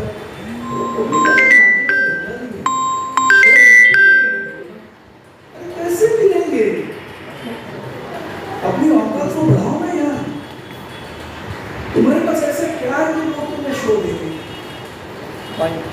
तुम्हारे पास आने के पहले लोगों को तुम्हारे बारे में पता, मतलब 2 बातें मुझे अच्छी लगी, जो मेरी गलती भी थी और आप लोगों को सीखना भी चाहिए। कुछ लोग जो है बोलते हैं मतलब पर्सनल शोज आते हैं, डायरेक्ट शो, मेरे पास हमेशा रेफरेंस के शोज आए हैं। मैंने कभी किसी ऑर्गेनाइजर के साथ काम नहीं किया, क्योंकि ना 2 चीजें होती है, एक तो ऑर्गेनाइजर मेरा रेट सुन के मुझे देता नहीं है, पार्टी डायरेक्ट देती है, और मैं समझता हूँ कि मुझे महीने में अगर 25 शो करने, उसके बजाय मैं 2 शो करके भी मैं कमाता हूँ, बाकी के 20 दिन मैं अपना बिजनेस या धंधा या मैजिक की सोच में क्यों नहीं लगाऊं? मैं आपको बताऊं, इस वक्त पूरे इंडिया में सिर्फ 2 ही अदर 2 या 3, उसमें से पहला मैं शायद मेंटलिस्ट हूँ जिसने हाउसफुल थिएटर शोज किए एज ए मेंटलिस्ट। जब 1915 में लियो शिशार्ड और निकोलाई फैट्रिक ये 2 मेंटलिस्ट इंडिया में आए, तो उनके टिकट के शो 10,000, 5,000, 7,000 हमने देखे और हाउसफुल लेके जा रहे थे। उनका शो देखा 3,000 देकर, तो मैं ये जो कर सकता हूँ तो मैं भी कर सकता हूँ। और वैसे मैंने शो किया, जब मैंने 5 थिएटर बुक किए तो लोग हंसे थे मुझ पर। मैं तो नामों के साथ कह सकता हूँ, मेंटलिज्म में टॉप का नाम जैसे दीपक राव है या मंगेश देसाई था या अक्षय लक्ष्मण था या केदार भी था, केदार ने शुरू किया था मैंने से। लोग हंसते थे, अपने आप को सामने हंसते थे कि 4 थिएटर एकदम बुक करने के बाद शो कर रहा है। और भी उन दिनों मेंटलिस्ट शो करते थे 100, रविंद्रनाथ बंदर के मिनी ऑडिटोरियम में करते थे 100 लोग। मैं शायद ही नहीं, यकीन से कह सकता हूँ, मैं इंडिया का एकमात्र ऐसा मेंटलिस्ट हूँ जिसने लगातार 50 से ज्यादा थिएटर शोज हाउसफुल लिए। और अनफॉर्चुनेटली मैं मतलब जो हिंदी और मराठी न्यूज़पेपर में ऐड देने मतलब नहीं है, वहाँ पर मैं इंग्लिश और गुजराती में ऐड देता था, क्योंकि वो जो क्राउड चाहिए था मुझे वही चाहिए था जो टिकट खर्चा कर सकता था। तो आज भी अगर मेरी फाइल या मेरे वेबसाइट पे आप जाओ तो वेबसाइट में वो चीज़ आपको नहीं, मतलब बड़ी बड़ी टाइम्स ऑफ इंडिया में, मुंबई मिरर में मेरी एडवर्टाइजमेंट्स आती थी। तो ये सब पहुँचने के लिए 2 चीज़ों ने मुझे बहुत ज़्यादा हेल्प की। एक था मेरा कॉन्फिडेंस, जो मैंने जॉनी भाई से बहुत अच्छी तरह से सीखा था। दूसरा मैंने ये सोचा कि प्रोफेशनल बनने के लिए मैं अपने आप को क्या करूं।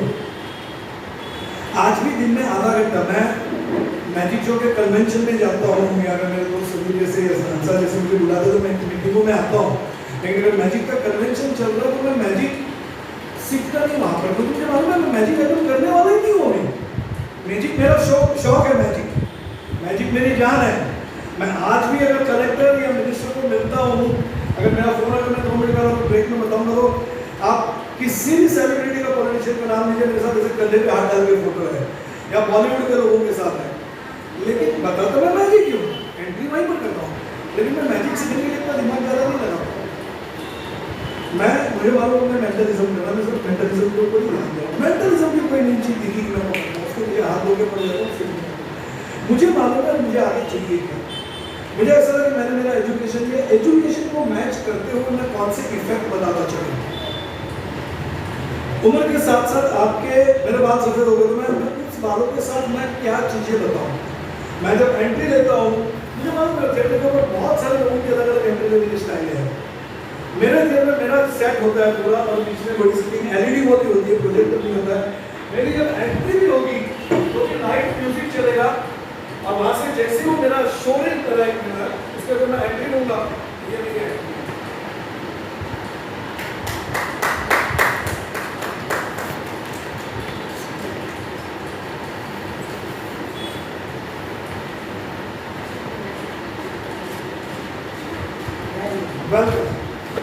Welcome to the world of sixth sense. ये मुझे मालूम है लोग पहली 5 सेकंड में आपको जज करते हैं। मैंने एनसीसी में हॉर्स राइडिंग सीखी, अलग अलग बातों को यहाँ जोड़ रहा हूँ। तो जब पहली बार मैं हॉर्स राइडिंग में गया तो जो घोड़ा था मेरे से बड़े हाइट का था, और ट्रेनर ने बोला बैठ घोड़े के ऊपर, तो मैं रकम में जैसे पाँव डालने का बोला नहीं पीठ पे हाथ रख के जंप मार के बैठने का। हमने जिंदगी में घोड़ा देखा नहीं, तो मैं डरने लगा, बट मैं ऐसे हाथ लिया, उसके ऊपर जैसे जंप मार कर मेरा दूसरी तरफ से नीचे गिरा, फिर वापस बोले नहीं बैठ, रकीब में हाथ नहीं डालेगा, दोनों पाँव बैठा। जैसे मैं बैठा उसने मेरे हाथ में स्टिक दिया और बोलता पीछे से उसको घोड़े को मार दिया। और अपने को लगता है घोड़ा अपने मार से भागता है, वैसे नहीं, घोड़े की वो स्पेशल भाषा वो कोच की होती है, कंट्रोल बोले तो दौड़ता है और क्रॉस बोले तो टुकड़ा टुकड़ा टुकड़ा चलता है। तो उसने बोला दबे मारो उसको, थोड़ा सा मारा, मेरे को डर था उल्टा सीधा हो गया, ऊपर नीचे गिरेंगे, और जोर से मारा, और जोर से मारा। बोला अब अगर तुम उसको जोर से नहीं मारा तो मैं तुझे मारूंगा, और एनसीसी में तो थोड़ा फोड़ डाल दे इतना मारते। तो मैंने सोचा ज़्यादा से ज़्यादा मैं गिरूंगा ना, मैंने हाथ मार के जोर से मारा, घोड़ा दौड़ने लगा। जब मैं लौट गया तो मेरे टीचर ने मेरे को पहला सबक दिया, बोलता है रुपेश इतना याद रखना, घोड़े के ऊपर जब सवारी करने के लिए सवार बैठता है ना, तो घोड़े को पता चल जाता है इसकी औकात मेरे पे बैठने लायक है या नहीं, और उस हिसाब से घोड़ा तुमको ट्रीट करता है। पब्लिक जब तुमको शो के लिए पूछती है ना, पहले फोन के 2 सेंटेंस में या मीटिंग के 2 डायलॉग में वो जज कर लेती है कि ये मैजिशियन मेरे पास शो लेने लायक है या नहीं। मेरे पास कितना, अभी मैं 12 तारीख को गवर्नमेंट ऑफ इंडिया की एक्सटर्नल अफेयर मिनिस्ट्री जो है, जिनके ICSI के शोज कर रहा हूँ दिल्ली में, कितना लेते हो आप? मैं बोला मेरा सेटअप रहेगा तो मैं ₹1,00,000 देता हूँ, नहीं हम नाइट सॉन्ग देंगे, 30 मिनट का शो चाहिए, 3-4 शो, बोला 50,000 लेता हूँ। ठीक है आप आइए, ऐसे ऐसे मैं बोला एक असिस्टेंट अगर नहीं आएगा, मैं आपको मेल बताऊँ, ऐसे नहीं है, मैं आपको ये मेल बताऊँ, उन्होंने बोला कि असिस्टेंट अलाउड नहीं है, हमारा बजट नहीं है। मैं 12 तारीख को फ्री बैठा हूँ, मैं मेरे असिस्टेंट की फ्लाइट टिकट में निकाल सकता हूँ, 3.5 जाने का 3.5 आने का, बिल्कुल नहीं। मुझे मालूम है ना, जब मैंने उनको 4 बार पूछ लिया, मेरा सबसे पहले जब क्लाइंट मुझे पूछता है मिस्टर दवे यस क्या मेंटलिज्म और ये शो, बोला हाँ, ये तारीख को आप फ्री है क्या? नहीं हमारा ऐसा शो है। मतलब सर एक मिनट, मेरा पहला सवाल होता है सर मेरा रेफरेंस आपको कहाँ से मिला? वो बोलता है XYZ से, मुझे मालूम है XYZ को मैंने 50,000 चार्ज किया था, और मैं वही चार्ज उसको बोलूँगा। वो बोलेगा नहीं मैं मतलब ठाकरे की पार्टी में लगा ₹1,00,000, नहीं मतलब यहाँ पर मैंने फॉरेन में आपका शो देखा था ₹1,00,000। क्यों मालूम है? क्योंकि उसने रेफरेंस से आया है, तो सामने ने उसको ऑलरेडी बोला ये आदमी साला पैसा ज़्यादा लेता है लेकिन कितना वैल्यूएबल चीज़ देगा। अब जब एक्सटर्नल मिनिस्ट्री ने मुझे फ़ोन किया है मेंटलिस्ट तो दिल्ली में भी 50 है, मुझे मालूम है आज की तारीख में मेंटलिस्ट की शुरुआत। उसके बाद भारत का सबसे पहला मेंटलिस्ट कन्वेंशन मैंने किया प्रबोधन का ढाकरे में 2019 में। पूरे इंडिया के वर्ल्ड के मेंटलिस्ट लोगों को बुलाया था, डिवीजन भी था उसमें, चंद्रेश भी था। तो जब मुझे मालूम उन्होंने फ़ोन किया, मैंने मुझे क्या प्रोग्राम है, उन्होंने हमारे पूरे इंडिया से ICSI के लीडर्स आ रहे हैं, मैं क्या चाहिए आपको, नहीं हम चाहते हैं कि आप मेंटलिज्म, हमने पहली बार रेफरेंस मिला था आपको रखा है, लेकिन हम चाहते हैं आप एक लेक्चर भी लोग को माइंड पावर के बारे में ये वो। अब ये पूरा सुन लें, कितने लोग हैं, करीब 150 से 200 लोग हैं। कहाँ पर है, क्राउन प्लाजा 5 स्टार होटल, मालूम है मुझे। अब मेरा कैलकुलेशन क्लियर है, अगर मैं उन लोगों के साथ कॉम्प्रोमाइज़ करूँगा तो उसके साथ मेरे को आगे जो 10 शो मिलेंगे वो भी उसी औकात में मिलेंगे। अच्छा, दूसरी बात क्या मालूम, जब आप 5,000 लेते हो ना तो आपको 5,000 वाली ट्रीटमेंट मिलती है, जब आप 50,000 लेते हो ना तो आपको 50,000 वाली ट्रीटमेंट भी मिलती है। तो सामने लोग हेल्थ सिस्टम में हाँ क्या लग जाएंगे, कॉफी देंगे, वो लेवल पर अपने को। अच्छा, मैं ये नहीं बोल रहा हूँ तुरंत हो जाएगी, मैं बोलता हूँ प्रोफेशनल बनाओ ना यार, उसके लिए एजुकेट करो अपने आप को। मैजिक कर रहे हो, बहुत अच्छी बात है, मैजिक सिर्फ बर्थडे पार्टी तक सीमित क्यों रखते हो? बर्थडे पार्टी में वो एक डायलॉग यहाँ से लेके उसके बाद पूरा मेरा पूरा लेक्चर भूल जाओगे तो भी चलेगा। If you will always do what you are always doing, you will always get what you are always getting. मतलब आज तक, अभी तक आप जिस ढंग से जो काम कर रहे हो वही काम करते रहोगे तो आज तक, अभी तक आपको जितना मान मिलता था उतना ही मिलेगा। इस डायलॉग का एक अलग मतलब है, अगर आपको कुछ अलग चाहिए, कुछ ज्यादा चाहिए तो आपको कुछ अलग करना पड़ेगा, कुछ ज्यादा करना पड़ेगा, वो आपको ढूंढना है क्या करना है। तो इसी तरह से स्टोरीज चलती रही, आगे बढ़ती रही, और मुझे नहीं मालूम है मैं कितनी वैल्यूएबल चीज़ें आपको बता पाया, कितनी नहीं बता पाया, लेकिन मैं समझता हूँ ये मेरी जर्नी थी। और इस जर्नी से जो मैंने सीखा है, मैं जब आप लोगों की एज में था, जैसे मैंने कहा मैं यूनिवर्सिटी में एक शो के लिए मुझे बुक किया गया था, मैं उन दिनों डेयरिंग करता। डेयरिंग का मतलब क्या था, रिस्क में हमेशा, मतलब वो टिपिकल जो थी, अगर रिस्क नहीं लोगे तो सफल नहीं होगे। मैं ICSI का मुझे मालूम 50,000 का शो, 50,000 मेरे लिए भी मायने रखता है, क्योंकि मेरे पास 20, 25, 15 शो नहीं होते, मेरे पास महीने में 510 ही शो होते हैं, 10 भी कभी कभी हो जब सीजन होती है तब।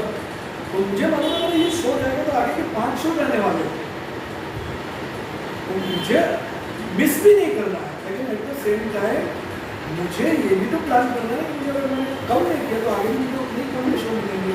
तो रिस्क तो लेना पड़ेगा, लेकिन वो कैलकुलेटिव रिस्क होता है। जब मैं फॉरन मैं क्या करता था, अभी इन दिनों बहुत ओपन हो गया, उन दिनों इंटरनेट ये वो सब नहीं था, जब मेरी फॉरेन 1990-91 में हुई, मोबाइल भी नहीं था। पहला मोबाइल मैंने 1996 में, मुझे अच्छी तरह याद है, सीमेंस का लिया था, यहाँ पर मैक्स टच था मुंबई में, 16 रुपये 80 पैसा आउटगोइंग, 16 रुपये 80 पैसा इनकमिंग। और वो स्टाइल मारने के लिए कभी कभी लोगों को इंटरेस्ट करें, हाँ बोल बोल बोल, इतने में बैल बजे टिंग टिंग टिंग टिंग, लोगों को पता चलता था सवाल। और कभी सामने लगता था, तो रुपये से, हाँ रुपये से बोलो ना, नहीं 982, अरे बोलना यार, एक मिनट में मेरा 16 रुपये 80 पैसा मेरा जा रहा है। तो ये सब चीज़ों से मैं गुजर चुका हूँ। मैं क्या करता हूँ, फॉरेन में जितने भी मैजिक डीलर होते थे, फॉरेन में मैजिक कौन सा चलता था, यहाँ के डीलर से लेके जाता था, वहाँ पर जाकर उनको बेचता था, प्लस मैं रेस्टोरेंट और होटल में बिल्डर घुस जाता था। मैं ऐसा हूँ, शो करता हूँ, आपके क्रिसमस में मैं कर सकता हूँ, नहीं ऐसे पहला शो मेरी तरफ से फ्री। ये मेरी मार्केटिंग स्टाइल है, जहाँ मुझे मालूम है माल ज़्यादा मिलने वाला है। और फॉरेन में कोई मेरे को कोई नहीं देखता, मैं सारा रास्ते में बैठ के वड़ा पाव खा रहा हूँ या 5 स्टार में शो कर रहा हूँ, मुझे कोई फर्क नहीं पड़ता। तो ये कैलकुलेटिव रिस्क, लेकिन ये सब कम होता है जब आपके पास अलग अलग, मतलब बोलते ना धनुष में तीर होने चाहिए अलग अलग। मेरे पास क्या था, मेरे पास मैजिक था, मेरे पास मेंटलिज्म था, मेरे पास गोल बच्चन था, मेरे पास जनरल नॉलेज बहुत ज़बरदस्त था। पिछले 7 सालों में मैं फ्री बैठा हूँ कि मैंने क्या किया, अपने आप को लेवल बढ़ाते चला गया। कोरोना के टाइम पे लोग क्या करना है क्या करना, मैंने सोचा मेरी उम्र के हिसाब से मैं क्या कर सकता हूँ। आज मैं 59-60 का हो गया, आज ठीक है मैं ज़्यादा पैसे देता हूँ, लेकिन प्रोफेशनल का एक माइनस पॉइंट क्या होता है कि प्रोफेशनल, चाहे अमिताभ बच्चन प्रोफेशनल है, लेकिन जिस दिन वो काम बंद करेगा, उसके घर में शादी है, 5 दिन काम बंद किया, 5 दिन इनकम बंद, तो करना क्या चाहिए? तो इन्वेस्ट ऐसी जगह पर करो जो तुमको पैसिव इनकम देती है। पैसिव इनकम मतलब है तुम काम नहीं भी करो। अब इसमें साउंड सिस्टम डाला है, ये घर पे बैठ कर अगर उसकी साउंड सिस्टम अगर जाती है तो ऑटोमेटिकली घर पे धंधा आते रहता है। पिछले 2 साल में मैंने एस्ट्रोलॉजी, न्यूमरोलॉजी, पामिस्ट्री को पूरा निचोड़ लिया और आज IAS ऑफिसर मेरे को पूछते हैं कुछ करता नहीं है एस्ट्रोलॉजी। एस्ट्रोलॉजी भाई नहीं, तो भविष्य है, भविष्य नहीं है, वो काउंसलिंग का ही काम है। काउंसिलर जैसे वो डॉक्टर और काउंसिलर मुझे हाँ बेटा क्या पेट में दर्द होता है, अच्छा ये हो जाएगा, एक काम कर वो शादी बोली देंगे तो भी अच्छा था। एस्ट्रोलॉजी पामिस्ट्री साइंस है, मानता हूँ बहुत नॉलेज होगा तो उसमें बहुत आगे जा सकते हैं। आज मैं 1 घंटे की कंसल्टेंसी का 10,000 लेने लगा हूँ और महीने में 2 ही आदमी आते, लेकिन मुझे मालूम है 2 आदमी आगे और 6 महीने के बाद 20 बनाएंगे। मेरे सफ़ेद बाल के हिसाब से, मेरे नॉलेज के हिसाब से, मेरे एक्सपीरियंस के हिसाब से मैं इसे क्या करूँ? मैजिक सीखूंगा, मुझे मालूम है कल उठ के अगर मैं मैजिक शो करने जाऊँ और इकबाल जैसा अगर हैंडसम आया तो लोगों को हैंडसम चेहरा चाहिए, मुझे अपनी लिमिटेशंस मालूम होनी चाहिए। वक्त के साथ साथ अमिताभ बच्चन को देखने वाला पब्लिक कम हो जाएगा।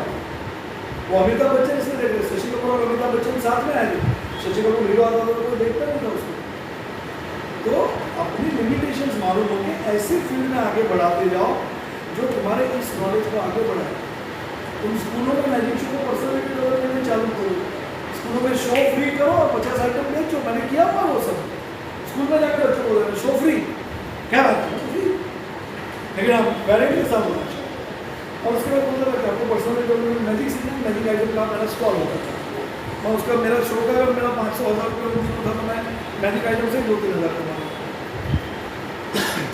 फ्यूचर में मेरा पाइपलाइन के प्लान, मेरा मैजिक शो में मैंने कुछ किया ही नहीं जिंदगी में, सच बोलूँ तो। फ्यूचर में हो सकता है मैं एक आधा ड्रामा प्रोड्यूस करूँ मराठी में जिसका थीम मैजिक हो, लेकिन माल बेचा जाएगा मैजिक का ही। फ्यूचर पूरा मतलब कहने का मतलब ये अपने अंदर जो कला है उसको पकड़ो। ठीक है, इस वक्त पैसे की ज़रूरत है, एंकरिंग भी करो, डांस भी करो, कोरियोग्राफी करो, मैजिक भी करो, लेकिन जब अपना सेटिस्फाई हो जाएगा तो एक चीज़ में मास्टरी करो।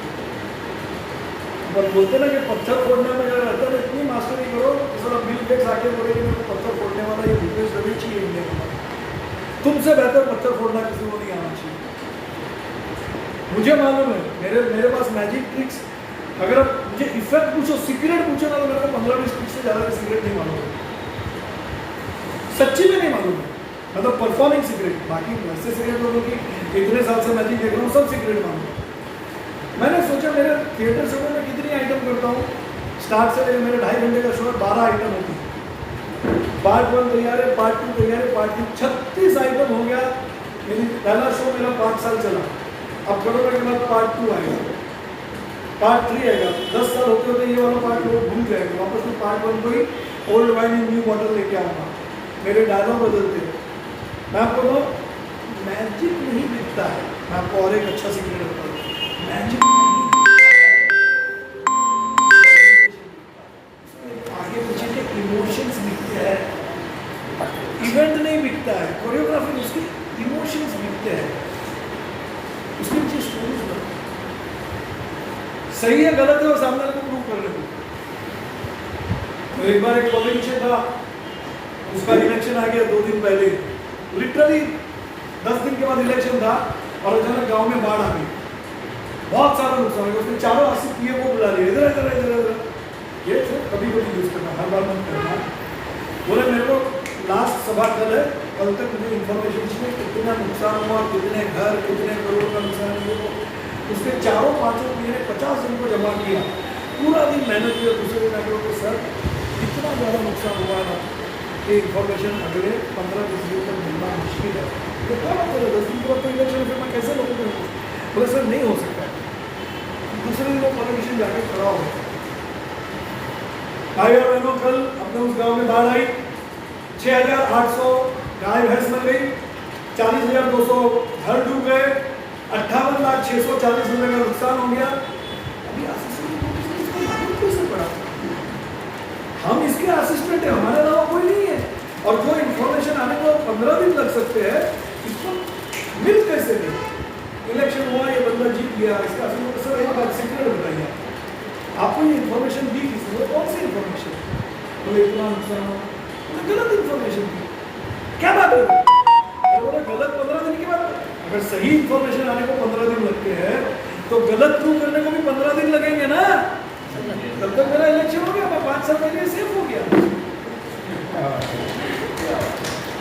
और इसको यूज मत करो और इसको नकल में अकल लगाओ। नहीं तो कभी कभी लोग नकल करने जाते हैं। एक आदमी गया दूसरे के घर में तो दूसरा फ्रेंड आके उसको बोलता है, नौकर को सबको चाय वाय पूछो। उसको नौकर बोलता है सर कौन सी चाय लेंगे आप, ग्लूकोन लेंगे, बाद में लेंगे या CBC। दूसरा पहला आदमी अपने घर में तो एक ही चाय जितनी नाम कर रहे हैं, थोड़ा सा आप चाय पूछोगे ना तो सामने बोलता है कोई नहीं। बाहर बैठा आदमी ये बात सुन रही बस क्या अकल वाला नहीं कोई बात तो क्या अकल वाला नौकर है। घर में एक चाय होते हुए 3-3 नाम ले रहे नौकर कोई आएगा ना, मैं कोई भी चीज़ मांगू 3-3 नाम ले लेंगे। बोला जूस लेके तो बोलेगा ऑरेंज जूस, पाइनएप्पल जूस, मौसमी जूस, सामने कोई नहीं बोलेगा, कुछ नहीं दे देंगे। अब उसको ये नहीं मालूम कि नकल में अकल की जरूरत है। पहला वाला दोस्त दूसरे दिन आया हाथ में बंदूक लेकर, चल दोस्त शिकार पे चलते हैं। चल शिकार बोलते रामू इधर आओ, मेरे बाप की पुरानी वाली बंदूक लेकर आओ। बोले साहब कौन से बाप की बंदूक लाओ, नागपुर वाले बाप की, कानपुर वाले बाप की तो ऐसा नहीं होना चाहिए। तुम जब कोई स्टोरी बोलते हो, मैं स्टोरी बोलता हूँ, मैं बोलता हूँ तो स्टोरी जरूरी नहीं कि सही है, मैं स्टोरी को बोल रहा हूँ बड़े एक तो कॉन्फिडेंस के साथ बोलता हूँ। सन 2006 की बात थी जब ऑक्सफोर्ड यूनिवर्सिटी ने रिसर्च किया, तब उनको पता चला कि चाणक्य ने बताया था और चाणक्य के नाम से एक स्टोरी हुई। कौन देख घूमने गया चाणक्य क्या हुआ, लेकिन ऐसी भी स्टोरी मैं बोलूँ जो 2 मिनट में लोग गूगल कर रही। मेरे शो के ऊपर मैं एक तो ऐसी इमोशनल स्टोरी बोलता हूँ कि गारंटेड हर आदमी खड़ा होकर ताली बजाएगा। पूरा 1,500 का मेरा वेबसाइट के ऊपर मेरे शोज के फोटो देखो, केला जूनियर आके बोलता है सर राजकुमार को बोलते हैं एक शो में आदमी खड़ा हो सकता है, 2 शो में, हर शो में पब्लिक पूरा क्यों खड़ा होता है। इसके ऊपर उन्होंने रिसर्च की, मैंने इमोशनल स्टोरी बनाई थी, टाइटैनिक डूबा क्यों उसके ऊपर। और मैंने बोला कि मैं इंडियन था, मैं वो सीखने गया तो सामने वाले मेरा आंसर करके भगा दिया। बोले तुम जो चीज़ सीखना है सारा मेरा बाप दादा 300 साल पहले इंडिया से सीख के आया। और मैंने बोला अगर मैं सच्चा इंडियन हूँ तो मैं तुझसे नहीं सीखूंगा, मैं करूँगा। लेकिन तुम फेमस कैसे हो, वही लोग डायलॉग मार के तो आगे क्या है, बहुत सारी चीज़ें तो एकदम साथ में नहीं बता सकता हूँ, खाना भी थोड़ा थोड़ा ही खाना चाहिए। तो ये छोटे छोटे एक्सपीरियंसेस है जो आप लोगों को बड़ा बना सकते हैं। और आखिर में मैं इतना ही कहूँगा क्योंकि बहुत ज़्यादा करीब 45-50 मिनट ले लिए। मुझे भी लगता है क्या होता है कि अगर आदमी 4 दिन का मौका तो एक ही सामने के सामने नहीं उगल देना चाहिए सब कुछ। जैसे मैं आपको बताऊँ कि करीब 7-8 साल पहले मैं लंदन गया था। लंदन में फैमिली थिएटर के बाद ना वो गैस के बलून वाले गैस बलून लेके बेचते हैं। और आज भी लंदन में गोरे कालों का भीड़ है। गोरे लोगों को लगता है काले लोग ना इंफीरियरिटी कॉम्प्लेक्स के हैं, उसमें मैं भी आ गया। लेकिन मैंने गैस के बलून वाला गैस दरबार के बेच रहा था बलून में, तो एक काला निगरों का बच्चा भागते भागते आया, बोला अंकल मेरे को गैस बलून दो ना। गैस बलून वाले ने एक बलून के करने लगा तो निगरो बच्चे ने देखा काला बलून, नहीं अंकल ये काला बलून मत दो, मुझे आसमान में वो उड़ रहे ना ऊपर तक वो वाले बलून दो। गैस बलून कहते ये काला बलून भी आसमान में नीचे नहीं, क्या बात कर रहे हो सर, कुछ काला बलून भी वो नीला चिता हरा गुला भी उसकी जितना ऊपर जा सकता है। तो बलून लेकर के यही कहा doesn't matter what colour balloon is, कोई फर्क नहीं पड़ता किस कलर का बलून है। बलून आसमान में कितनी ऊंचाइयों तक जाएगा ये उसके कलर के ऊपर कभी भी निर्भर नहीं करता है, ये निर्भर करता है कि उस बलून के अंदर क्या हो रहा है। आप मैजिशियन हो, कोरियोग्राफर हो, इवेंट ऑर्गेनाइजर हो, आप कितने ऊपर जाओगे, आप काले हो या गोरे हो, मोटे हो या पतले हो, कॉन्वेंट में पढ़े हो या म्यूनसिपालिटी में, सबके ऊपर डिपेंड नहीं करता है। ये डिपेंड करता है आपके अंदर क्या हो रहा है।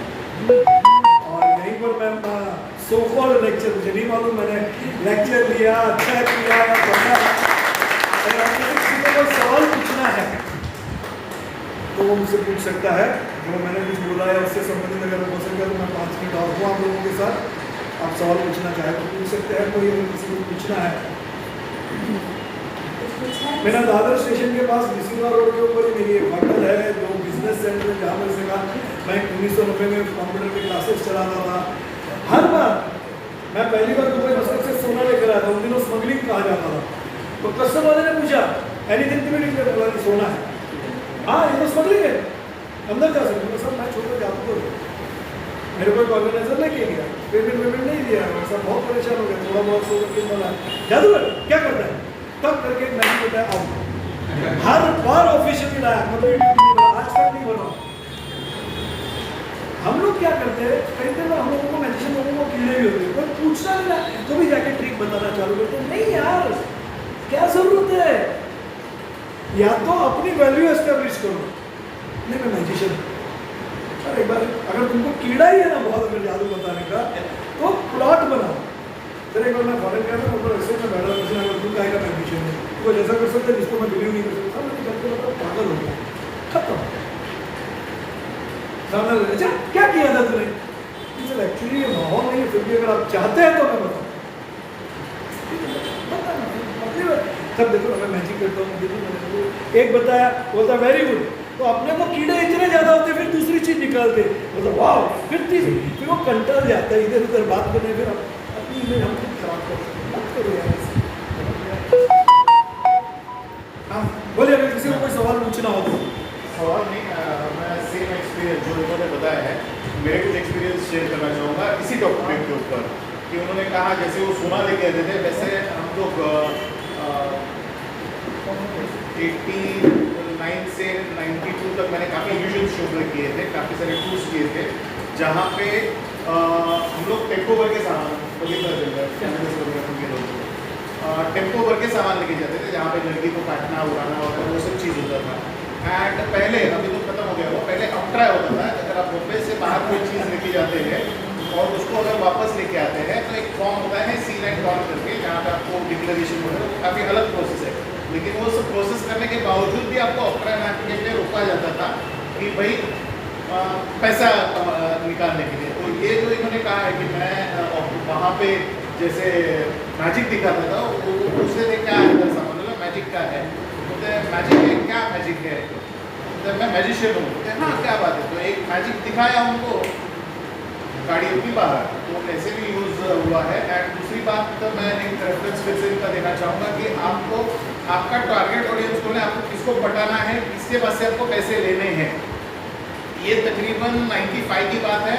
मेरा एक दोस्त था ओम प्रकाश करके, रॉयल चैलेंज होटल थी वहाँ पे गोरेगांव में, वहाँ पे मैंने टेबल हॉपिंग मैजिक शुरू किया था 95 के आसपास कुछ।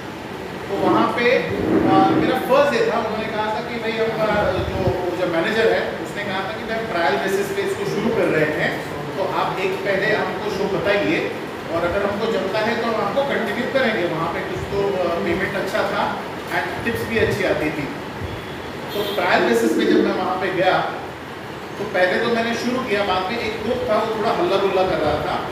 वेटर को मैंने पूछा भाई वो ग्रुप कौन है, बता रहे यार वो होटल का मालिक है। मैं समझ गया, तो मैं वहाँ पे जाके मैंने यही शुरू किया, excuse me sir, welcome to Royal Challenge. आप इस माहौल का बस उसके होटल की जितनी तारीफ हो सकती थी मैंने वहाँ पे की। तो एक उसमें से बंदा पूछ भी रहा था, तो तुमको मालूम है ये बंदा कौन है? तो उसने कहा, मैंने कहा, तो उसने वो जो ओनर था उसने उसको चुप किया कि भाई दिखने दे। तो मैंने जितनी जमकर तारीफ कर सकती थी उस होटल की, उसके खाने की तारीफ की।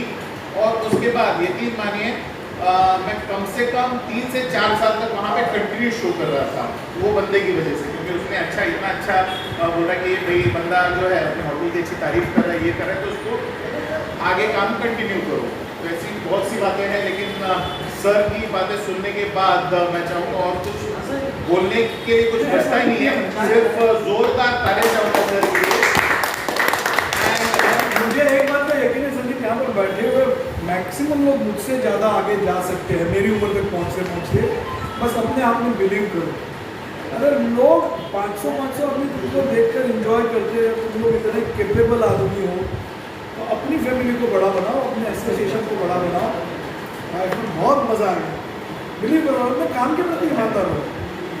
ये उम्र है, गर्लफ्रेंड बॉयफ्रेंड लाइफ मारना ये सब होता है, लेकिन लिमिट में करो, धंधे के साथ नहीं।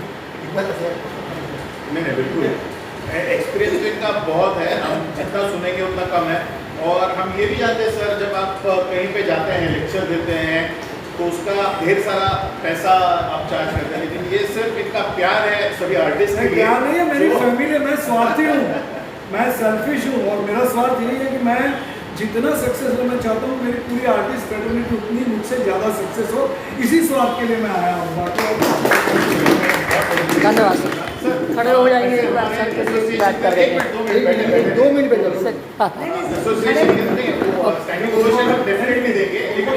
कुछ ना हो तो पूछ लेने दे, बीच में आके खड़ा कर दे तो किसी का कोई सवाल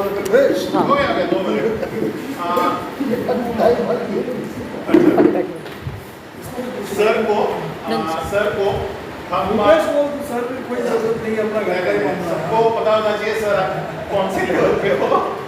सो सर को तो हम वैसे पैसों से हम तुलना कर ही नहीं सकते, लेकिन एक छोटा सा हमारा प्यार सर को जरूर दे सकते हैं। आंसर पे जे मराठीमध्ये म्हणतात शाळ आणि श्रीफळ आणि आपण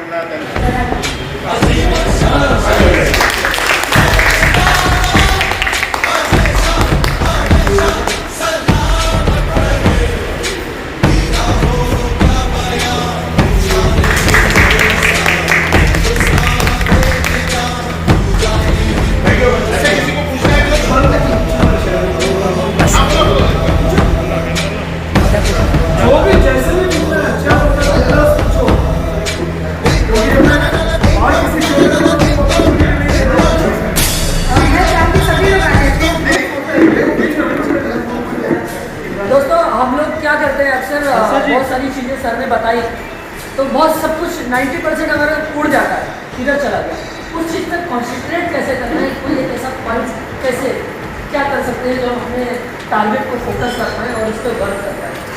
कहा जाता है पहले बताओ, आप में से कितने लोगों को परसों हमने कौन से कलर का शर्ट पहना था, आपको याद है? शाम को परसों शाम को कौन से कलर का नहीं याद होगा, हो ही नहीं सकता है। आपको याद है 4 दिन पहले क्या खाना खाया था आपने? नहीं। अच्छा, वो एक 45 साल पहले एक फिल्म आई थी, वो संजीव कुमार के दोनों हाथ नहीं होते, शोले उसमें 2 दोस्त होते ना, वीरू। अब देखो कल परसों क्या खाया वो याद नहीं, लेकिन 45 साल पहले का फिल्म का एक डायलॉग याद है। तो इसका मतलब ये नहीं कि आप भूल जाते हो 90%, अगर भूलते तो सब कुछ भूल जाते।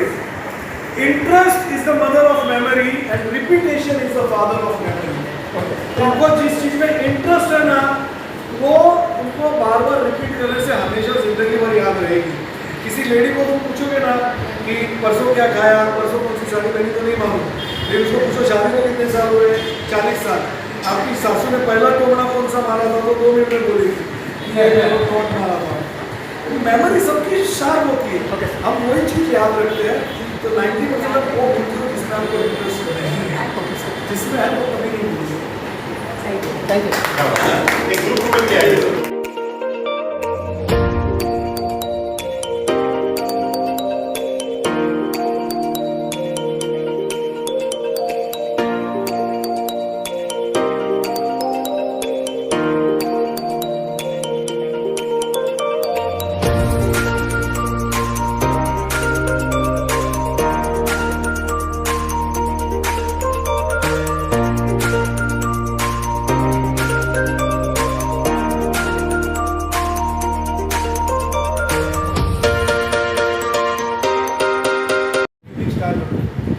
अभी जो मैं इफेक्ट बताने जा रहा हूँ वो इफेक्ट इंडिया में उस वक्त किसी के पास नहीं था, आज हो सकता है 6-8 लोगों के पास हो, और उसमें कुछ भी वो चाइनीज़ प्रोडक्ट लेके आते हैं, कुछ ये लाते हैं, वो उतना चलता नहीं। फॉर एग्जाम्पल मैं आपको बताऊँ कि अगर मैं यहाँ पर खड़ा हूँ, मेरे पास एक छोटा सा डाइस जो बचपन से लेकर आते हैं वो खेलते चले आ रहे हैं। अब ये डाइस जो है, उस डाइस को अगर मैं आपके पास दे दूँ एक बार, कहीं पे, अब आपको क्या करना है, ये डाइस में 6 अलग-अलग नंबर है आपके पास। Yes sir. इसमें से कोई भी एक नंबर आप सोच लीजिए, पहले सोचो। Okay sir. ध्यान रखना, मैजिशियन बड़े स्मार्ट होते हैं, लेफ्ट साइड में मिरर भी है, वहाँ से भी मुझे कुछ दिख सकता है। हमेशा परफॉर्मर को पहले जाकर सबसे पहले ना अपना स्टेज आगे पर देखना चाहिए, इफेक्ट दिखाने के पहले। अब इसको मैं नहीं चलेगा, आवश्यकता है इसकी, इसको आप ये यूज़ कर सकते हैं ह्यूमर के लिए। मिरर है मतलब, अब जो नंबर आपने सोचा है, फॉर एग्जाम्पल अगर आपने 2 नंबर सोचा है तो 2 नंबर ऊपर रखना है, बाकी डाइस कभी आप अगर सामने रखोगे तो मुझे दिख जाएगा, तो आप मनते हैं तो रूम के बाहर जाके या कहीं भी पर या कहीं पे होना चाहिए, बस जो नंबर आपने सोचा है वो मोर होना चाहिए। आपने रख दिया एक बार? Just 1 minute sir. Okay sir, सीधा है। नहीं, और हाथ या तो हाथ में ऐसे बंद रखो, लेकिन हाथ स्ट्रेट होना चाहिए, वो डाइस सीधा होना चाहिए। Okay sir. Okay sir. चलो एक बार, मैं तो बहुत से पहले कभी मिला नहीं आपको। अब ये आदमी ना बोल बच्चों सॉलिड होगा, नंबर 1। हर आदमी का ग्रुप होगा, लेकिन इसका ग्रुप जरूरत से ज़्यादा नेटवर्किंग बड़ा होगा। और इसका एक नुकसान ये होता होगा कि कई बार अपने काम छोड़ के दूसरों को मदद करने के लिए भाग जाता था, खुद का नुकसान करता था। और आप सोच सकते हैं ये तीनों बात मैं क्यों कहता हूँ, क्योंकि मैं बड़े दावे के साथ कह सकता हूँ इसने 5 नंबर ऊपर रखा हुआ, इसलिए मैं कहता हूँ। Yes sir, correct sir. और किसी और को दे दो, एक बार कभी भी लॉटरी लग सकती है। सूरज जी को दीजिए, सूरज जी को। एक बार लॉटरी, और पीछे की चेयर पे रखो, मुझे नहीं दिखना चाहिए। मैं सामने लगा चेहरा देखता हूँ, उसका बॉडी लैंग्वेज देखता हूँ, उसकी फिजिकल साइकोलॉजी देखता हूँ। आपने सोचा है वो ऊपर वो नंबर होना चाहिए जो आपने सोचा है।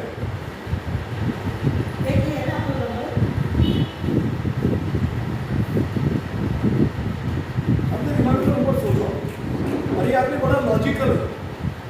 वापस वही नंबर रखा कि मैं पहचान पाऊंगा। हाँ, वो 5 ही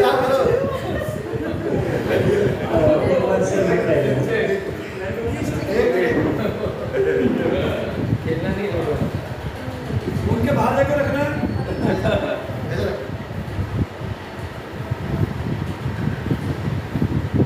चलो 5 नंबर लोगों का सबका फेवरेट है क्या? ऊपर 5 ही नंबर है, वापस बदल के रखो ना। वो ऐसा डाइस नहीं जो हर बार 5 नंबर रहेगा। देखो सारा मैजिशियन ये सोचता है कि हर बार 5 ही नंबर ऊपर आता होगा। नहीं, वो 5 नंबर इसके लिए बता रहे हैं क्योंकि मेरे पार्टी शॉप का नंबर है। नहीं, अभी कुछ क्या सोच के एक नंबर ऊपर रखा है? एक नंबर क्या सोच के ऊपर रखा है? एक नंबर ये सोच के रखा है क्योंकि हर बार 5 नंबर था। और 5 नंबर इसलिए रखा है, सर हमारा ग्रुप 1 नंबर है। नहीं, 5 नंबर इसके लिए भी रखा है क्योंकि हमारे पार्टी शॉप का नाम है ना 5 स्टार। अगर आप सोच के रखोगे तो मैं आपके बारे में इतनी ज्यादा चीजें बता दूंगा। अब जैसे ये जो है आपका नाम मुझे नहीं मालूम है, लेकिन ये सबको बोलेगी तू मेरी फ्रेंड, लेकिन ये सही बात नहीं है। ये हर आदमी को अपने तराजू में तोड़ती है, और उसको ऐसा लगेगा कि ये मेरे क्लोज आने लगे तो ही क्लोज आएगी, क्योंकि इसने 3 नंबर ऊपर रखा है। और मैं जब शो करता हूँ मेंटलिज्म क्या है, किसी ने मुझे सिर्फ बता दूँ। मैं वो एग्जाम्पल भी आपको देता हूँ। ये भी तो मैं पहले 4 दिन को फ्री बता दो, उसके बाद 1000 रुपये पर पर्सन। नहीं, सीखने के लिए आप 1000 दे देना। 1 नंबर ऊपर रखा है आपने।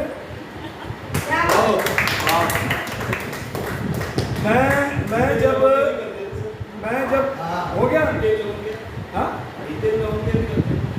नहीं, हितेन लोगे ये चीज नहीं करता। हितेन लोगे मैथमेटिक करता है, आपके भाई कितने, बहन कितने, जेब में कितना रुपये, वो मैथ्स के लिए वो मैथ्स के हिसाब से करता है। वो हितेन लोगे के पिताजी बहुत अच्छे ऑर्गेनाइजर है। वो नॉर्मल है। भाई क्या पूरा वसूल करके दोगे क्या? तेरे को मालूम है वो नंबर क्या है या तेरे को नहीं मालूम?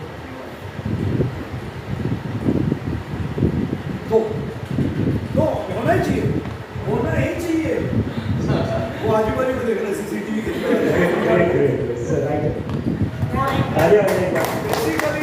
आपको बताओ, और हर 15 दिन में मेरी एक डाइस घूमती है, इसलिए वो पड़ती है, टूटती है, घूमती है। मैं 2 चीज़ आपके साथ शेयर करना चाहता हूँ। मेंटलिज्म क्या होता है इसके बारे में। मेंटलिज्म जो है वो माइंड रीडिंग है। ऑफकोर्स उसमें 50% से ज़्यादा जो है वो ट्रिक होती है, 50% से ज़्यादा जो होता है वो हमारा एक्सपीरियंस होता है। नंबर 1। नंबर 2, जैसे मेरा शो स्टार्ट होता है तो शो के पहले मैं जैसे आप लोगों को मिला पहली बार, तो शो चालू होने के पहले मेरा ऐसा एक डेबिट होता है, मैं किसी के हाथ में दे देता हूँ। और उसके बाद मैं पूछता हूँ कि उमेश अगर आपको गाड़ी खरीदनी तो आप कौन सी खरीदोगे? तो वो बोलेगा मर्सिडीज। और संदीप उसकी कीमत क्या होनी चाहिए? 12 या 15 लाख। बोलूँगा एक बोल, 15 लाख। बोलूँगा सोचू कौन से कलर की चाहिए? वो सोचू जरा स्मार्ट लड़की है, बोलेगी ऑरेंज कलर, सैफरन, हिंदुत्व वाली। बोलूँगा किसको गिफ्ट देंगे? बोले हंसा को। फिर मैं बोलूँगा जाओ लिफाफा आपके हाथ में, पहले आपके हाथ में, टेबल में भी नहीं है। खोलो तो उसमें लिखा होगा 2 फरवरी को जब मैं एसोसिएशन की मीटिंग में जाऊँगा, उमेश को पूछूंगा कौन सी गाड़ी खरीदी तो वो मर्सिडीज बोलेगा, संदीप 15 लाख बोलेगा, सुचू ऑरेंज कलर बोलेगी और वो अक्सर वो दीजिएगी, पूरा लिखा हुआ आपको। तो मैंने जब मेरा SIM में हमारी हुई तो मेरे को रिक्वेस्ट किया गया कि आप मेंटलिज्म कुछ सिखाओ, और मैं तो चाहता था कि मैं मतलब सिखाऊँ कुछ, तो मैंने एक इफेक्ट सिखाया और वो इफेक्ट आप सबको ही मालूम है, मुझे यकीन है आप फिक्स करना। अच्छा मैं भी माइंड रिंग पहले बताता हूँ, फिर उसको मैजिक की ट्रिक में बता रहा हूँ। अब 2 चीज़ करते हो, तुम्हारी उम्र क्या है मुझे नहीं मालूम है, बराबर, 1 बाय 1 कार्ड आप चेक करो, आप गलती करोगे तो मेरी गलती होगी, और सीधा या उल्टा मर्जी आपकी है। मैं देखो मैं क्या बोल रहा हूँ, सीधा या उल्टा मर्जी आपकी, जिस कार्ड में है वो कार्ड यहाँ पर रखो, जिसमें नहीं या तो वो भी यहाँ पर रखो, सिर्फ बोलो इसमें है इसमें नहीं है।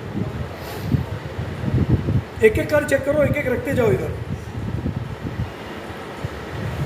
जिसमें आपकी ये जो कार्ड रख दीजिए, सिर्फ इतना बोलना है या नहीं है? नहीं है। ना छोड़ दो।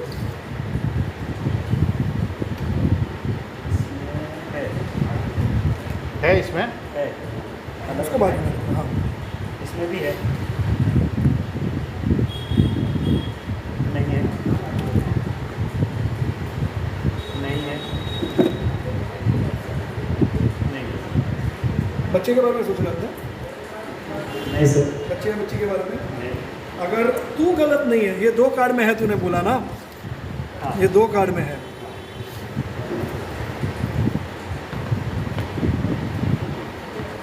पक्का बाकी में नहीं है? अगर तू बच्चे के बारे में नहीं सोच रहा तो तीसरे में भी होना चाहिए, वापस एक बार देख लीजिए। बच्चे या बच्ची के बारे में सोच रहे तू? नहीं। तेरे हिसाब से इस कार्ड में है और इस कार्ड में है, बराबर है ना? और तू बोल रहा है बच्चे के बारे में नहीं है, तो तू गलत है। हाँ 10 साल के बारे में सोच रहे हैं, 10 साल तू चल, अच्छा 60 के ऊपर नहीं है ना? नहीं। तो 1 मिनट, अगर मैं गलत होता हूँ, 60 से नीचे है, 10 नहीं है, और अगर मैं गलत हूँ तो इस एसोसिएशन के जितने मेंबर हैं सबको मेरी तरफ से अलग अलग दूंगा तो नहीं चलेगा, इस एसोसिएशन को मेरी तरफ से 10 लाख का डोनेशन सबके सामने दे देता हूँ। अब बोल क्या है नंबर मेरा, मैं अभी प्रूव करता हूँ तो गलत है। नंबर 10 तो बोला ध्यान दे तो फिर क्या क्या क्या 10 साल के बारे में सोच रहे हैं।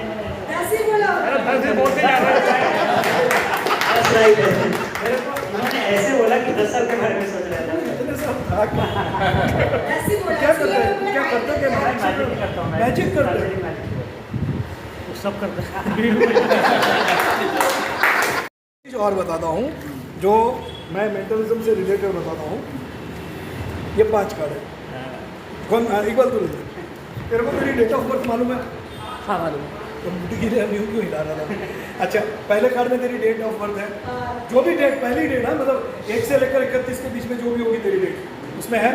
ओके सर, फर्स्ट में नहीं है, इधर डाल दे, सीधा या उल्टा तेरी मर्जी, जैसा भी डालना। सीधा ओके उल्टा सर। कैसे भी डाल। दूसरे में है? दूसरे में भी सर नहीं है। हो सकता है 5 में ना हो, ऐसे भी हो सकता है, डोंट वरी। इसमें भी नहीं है सर, इसमें है और इसमें भी है, 2 में है। ये दोनों में है? ये दोनों में है सर। क्या असल है तुम लोग मतलब सोचते हो तू ना बड़ा, मतलब जिसको बोलते ना दिखता नहीं है, लेकिन बहुत डोमिनेटिंग आदमी होना चाहिए। मतलब एक तो मैं बोलूँगा वही सही, बस अगर मैं सही हूँ तो भी सही, मैं गलत हूँ तो भी सही, ये तेरी थिंकिंग होनी चाहिए। जिद्दी बहुत होना चाहिए तू, रॉयल थिंकिंग होनी चाहिए तेरी, टाइम तक उपाशी नहीं तो उपाशी। और ये सब मैं इसलिए बोल रहा हूँ कि तेरी डेट ऑफ बर्थ 10 परफेक्ट। अब ये क्या है? ये है मैजिक, लेकिन मैंने इसको पूरा कन्वर्ट किया मेंटलिज्म में, तो मैं ट्रेनिंग करता हूँ बिहेवियरल और माइंड रीडिंग के बारे में। जब वो हिप्नोटिज्म बोल के वो चीटिंग मीटिंग के लफड़े होते ना, वो केस सॉल्व करने के लिए मेरे पास भी कई बात आते हैं। मैजिक का यूज कहाँ कर सकते हैं?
तो वैसे होता है कि सब लोगों को आने के लिए रिक्शा का गाड़ी भाड़ा लगता है, लेकिन हम लोग एसोसिएशन के पैसे से वो नहीं कर रहे। हम लोग हमारे खुद के पैसे से आके हम लोग मीटिंग करते हैं, हम लोग चाय पानी पीते हैं, वो हमारे पैसे से पीते हैं, हम लोग उसमें से एसोसिएशन का एक भी पैसा नहीं लेते।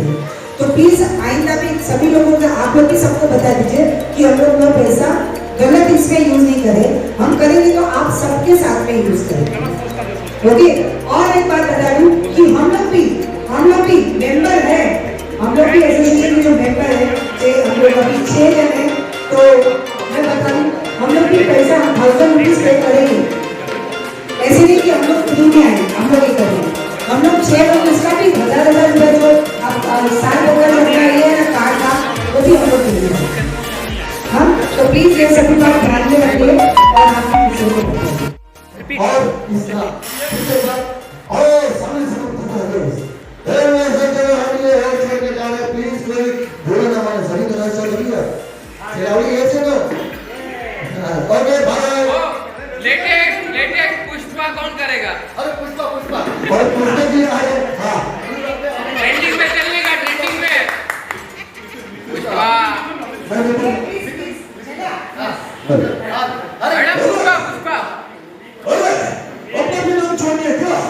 जो भी कपुस्तान मंत्री जी में करा इंटी में ठटका फटका अपन की परछाई एक तो पैदा होती है, अपन की आवाज छोटे बहन का भी अपन की आवाज से दुश्मन सारे पत्थर लगे हो जाते हैं। बोलो जब अपन लोगों ने क्या कट्टू में बात करना पब्लिक को बताया नहीं, क्या नहीं है टाइम का चलो बोलो।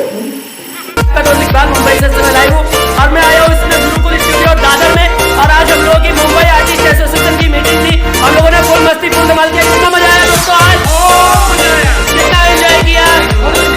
हमारे साथ जितने भी ये पीछे आप खड़े देख रहे हैं, ये एक नंबर टॉप आर्टिस्ट है दोस्तों। आप देख सकते हैं ये हमारे नैतिक भाई मल्टी टैलेंटेड उमेश सम्राट जी देख सकते हैं, और ये हमारे भाई हैं सारे आर्टिस्ट हैं, वो खड़े हैं विनोद चार्ली जी पीछे, तो और उनके पीछे बंटी जी खड़े हैं,